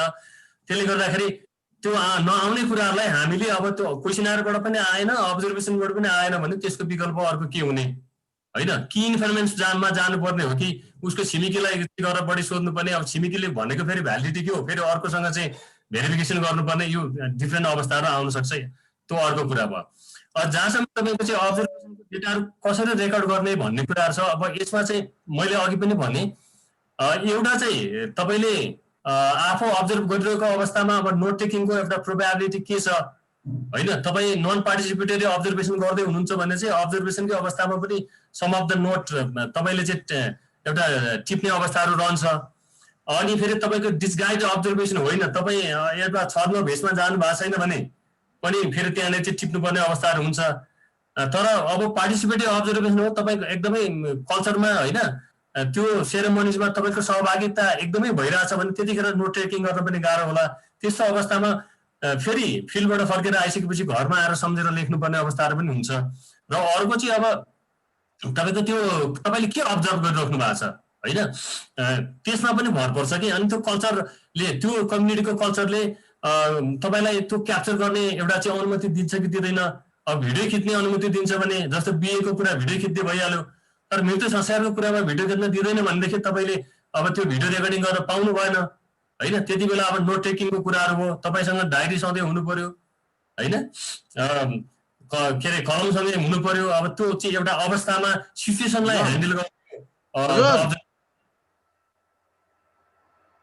बुझ्नुभयो प्लिज?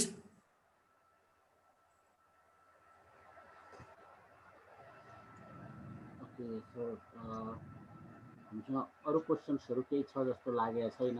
छ भने अन्तिम क्वेसन एउटा लिनु र क्लास अन्त्य गरौँ कि जस्तो लाग्यो।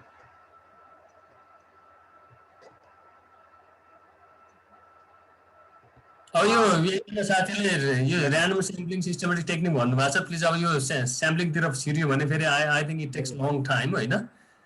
त्यसैले मेरो विचारमा के छ सरिता म्याम, अब यो स्याम्पलिङको त फेरि अर्को क्लासेसहरू होला नि, के छ तपाईँहरूको? स्याम्पलिङको बारेमा हामी अर्को क्लासमा छलफल गरौँला र उहाँको जिज्ञासा मेटाउँला। अब चाहिँ हामीले यसलाई अगाडि धेरै छलफल पनि नगरौँ होला, किन भन्दा समयले धेरै पनि भइसक्यो। हामीले सरहरूलाई पनि धेरै बेर सरले आफ्नो गरिसक्नु भएछ प्रस्तुति, र अर्को सेसनमा हामी अर्को छलफल गर्नेछौँ आगामी। सर रामरी सर, सब धेरैजना को कुरा छ कि अब हामीले प्रेजेन्टेसन कसरी पाउन सकिन्छ पठाइदिनुहोस् भनेर हामीले छलफल गरेको कुराहरू कृपया सर हजुरले भनिदिनु होला उहाँहरूलाई चाहिँ। साथीहरू, यहाँहरूले चाहिँ हामीले प्रेजेन्ट गरेका कुराहरू भिडियोको माध्यम अथवा स्लाइडको माध्यमद्वारा यहाँहरूले लाभान्वित हुन सक्नुहुन्छ, यहाँहरूलाई चाहना छ भने। अनि जोसुकै पनि रिसोर्स पर्सनसँग हामीले त्यो दिनको स्लाइड चाहिँ पठाइदिनु होला है भनेर रिक्वेस्ट गरेको छ। अहिले म यही फ्लोरबाट आजको presenter resource person doctor Khadganarayan Shrestha सरलाई पनि हाम्रो मेलमा पठाइदिइराख्नु होला भनेर मैले अनुरोध गरेँ। अनि फेरि बिचैमा अलिकति लेट गरेरै होला सायद डाक्टर दिलनाथ दङ्गाल सर आउनुभएको छ, उहाँलाई अन्तिममा भए पनि स्वागत गर्न पाइयो। अनि भर्खरै मैले एउटा मेल पठाएको थिएँ, रिक्वेस्ट मेल, सरले त्यो हेर्नु भएको होला जस्तो लाग्छ। एउटा क्लास चाहिँ सरको तर्फबाट के होला, हामी यो सिरिजमा पुगेका छौँ भनेर यसो एउटा रिमाइन्ड मेल पठाएको थिएँ। अघिल्लो क्लासमा पठाउँछु भन्ने खालको पनि लागेको थियो। अब यसभन्दा पछाडिको 2टा क्लासको लागि हामीले रिसोर्स पर्सन डिटरमाइन गरेका छौँ, यो डेटा कलेक्सन टुल्सकै रिमेनिङ पार्टको सवालमा र त्यसभन्दा पछाडि ऱ्यापोर्ट बिल्डअपको सवालमा। त्यसभन्दा पछिल्ला च्याप्टरहरूमा कुनै पनि च्याप्टरमा सरले कुनै एक दिन मैले सरलाई पनि अनुरोध गरेँ। अरू साथीहरूको केही छ कि छैन, होइन भने समय निकै गएको छ यो चिसोमा, खाना चिसो भएको होला। अब उत्तरार्धमा जाउँ कि ऱ्यापअप गर्नका लागि चाहिँ म सरिताजीलाई अथवा बालकृष्ण सरलाई कसैलाई मैले अनुरोध गरेँ। सर, त्यहाँ लक्ष्मण श्रेष्ठले हात उठाइराख्नु भएको छ। Good evening, everybody. It's me, Lakshman Srestha from Melamchi. Last time also I have talked with our host, but they were unable to unmute me. Thank you very much for this wonderful session. And then first of all, I like to thank Dr. Khadganarayan Srestha for this wonderful presentation. But I have got one suggestion about this presentation. That one is he has covered 3 different topics in this class about census, interview, and observation. I think it will be better if we cover just one within 1 hour, because it will be difficult to cover 3 different topics or sections or analysis or description or merits or demerits and so on within this 1 hour. But the session was wonderful. So I like to thank you, Dr. Khadganarayan Srestha, because you did all those activities within this limited time. Thank you very much. And then I think this type of research activities is very difficult because it is like finding a tip of needle in the vast ocean. But again, you did very well job, and then you gave us so many knowledge, skill, and about attitude and behavior and so on. Thank you very much. And I like to thank you, Mr. Astapandit. He is my teacher. When I was in class 9, he was teaching me. In that time, he was our English teacher. Thank you for this providing this great opportunity and chance. Thank you. It was awesome. Laxman सरलाई धेरै धेरै धन्यवाद। अब मेरो answer चाहिँ धन्यवाद मात्रै भयो होइन। अनि यो टपिक आदिपछि अब यो अर्गनाइजर सरहरूलाई मेरो उतैतिर मैले चाहिँ तिर्साइदिएँ। यति मात्रै भन्न सकियो लक्ष्मण श्रेष्ठ सरलाई, स्वागत योग्य कदम हो। हामीले यो ढङ्गले नै अगाडि बढाएको कारणले गर्दा खड्ग सरले त्यसरी नै प्रस्तुत हुनुभयो। एउटा इस्युलाई एक दिनमा गर्न पाए राम्रो हुन्थ्यो, तर अहिले हामीले अलिकति कभरेज पनि गर्नुपर्ने कारणले गर्दा यो अवस्थामा पुगेको। तै पनि तपाईँको सुझावलाई हामी मनन गर्छौँ। धन्यवाद। सर, एउटा क्वेसन छ यहाँ, मिनु देउजाजीले सोध्नु भएको छ, sir explain about the systematic random sampling technique भनेर। यो अहिले हामी कहिले गरौँ कि पछि जाउँला सर? यो स्याम्पलिङको अर्को इस्यु भएकोले गर्दा अर्को कुनै क्लास प्रतीक्षा गर्नु होला भनेर अनुरोध गर्छु। बालकृष्ण सर, हजुरले अब ऱ्यापअप गर्नु होला। तपाईले गर्नु न, मैले गर्ने हुन्छ, हजुरले गर्दा तपाईले गर्दा हुन्थ्यो सक्दा। धेरै धेरै धन्यवाद। हामी यो क्लासको अन्तिम चरणमा आइपुगेका छौँ। हाम्रो चाहिने जति जति क्लासहरू नयाँ हुँदै गइरहेछ त्यति त्यति हाम्रो चाहिँ गेस्ट लेक्चरहरू थपिँदै जानु भएको छ। यो हाम्रो निमित्त निकै अवसरको कुरा हो, खुसीको कुरा हो। यसले हामी चाहिँ समृद्धितर्फ गइरहेछौँ जस्तो लागेको छ।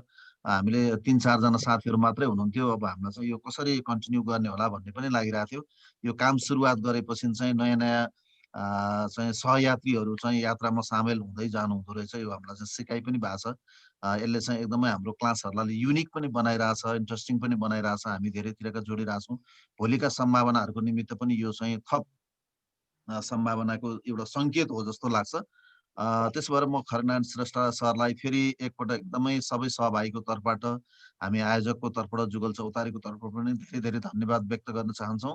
र आगामी क्लासहरूमा पनि सरले आज जस्तै गरी फेरि जोडिनुहुनेछ। फेरि चाहिँ उहाँका महत्त्वपूर्ण अनुभवहरू, उहाँका सिकाइहरू हामीले चाहिँ प्राप्त गर्न सक्नेछौँ। हाम्रा सबै सहभागीहरू लाभान्वित हुन सक्नुहुनेछ भन्दै साथीहरूको खास केही छैन होला। सबैको तर्फबाट फेरि एकपटक धन्यवाद व्यक्त गरेर हामी यो क्लास आज यहीँ अन्त गर्ने अनुमति चाहन्छौँ। धन्यवाद।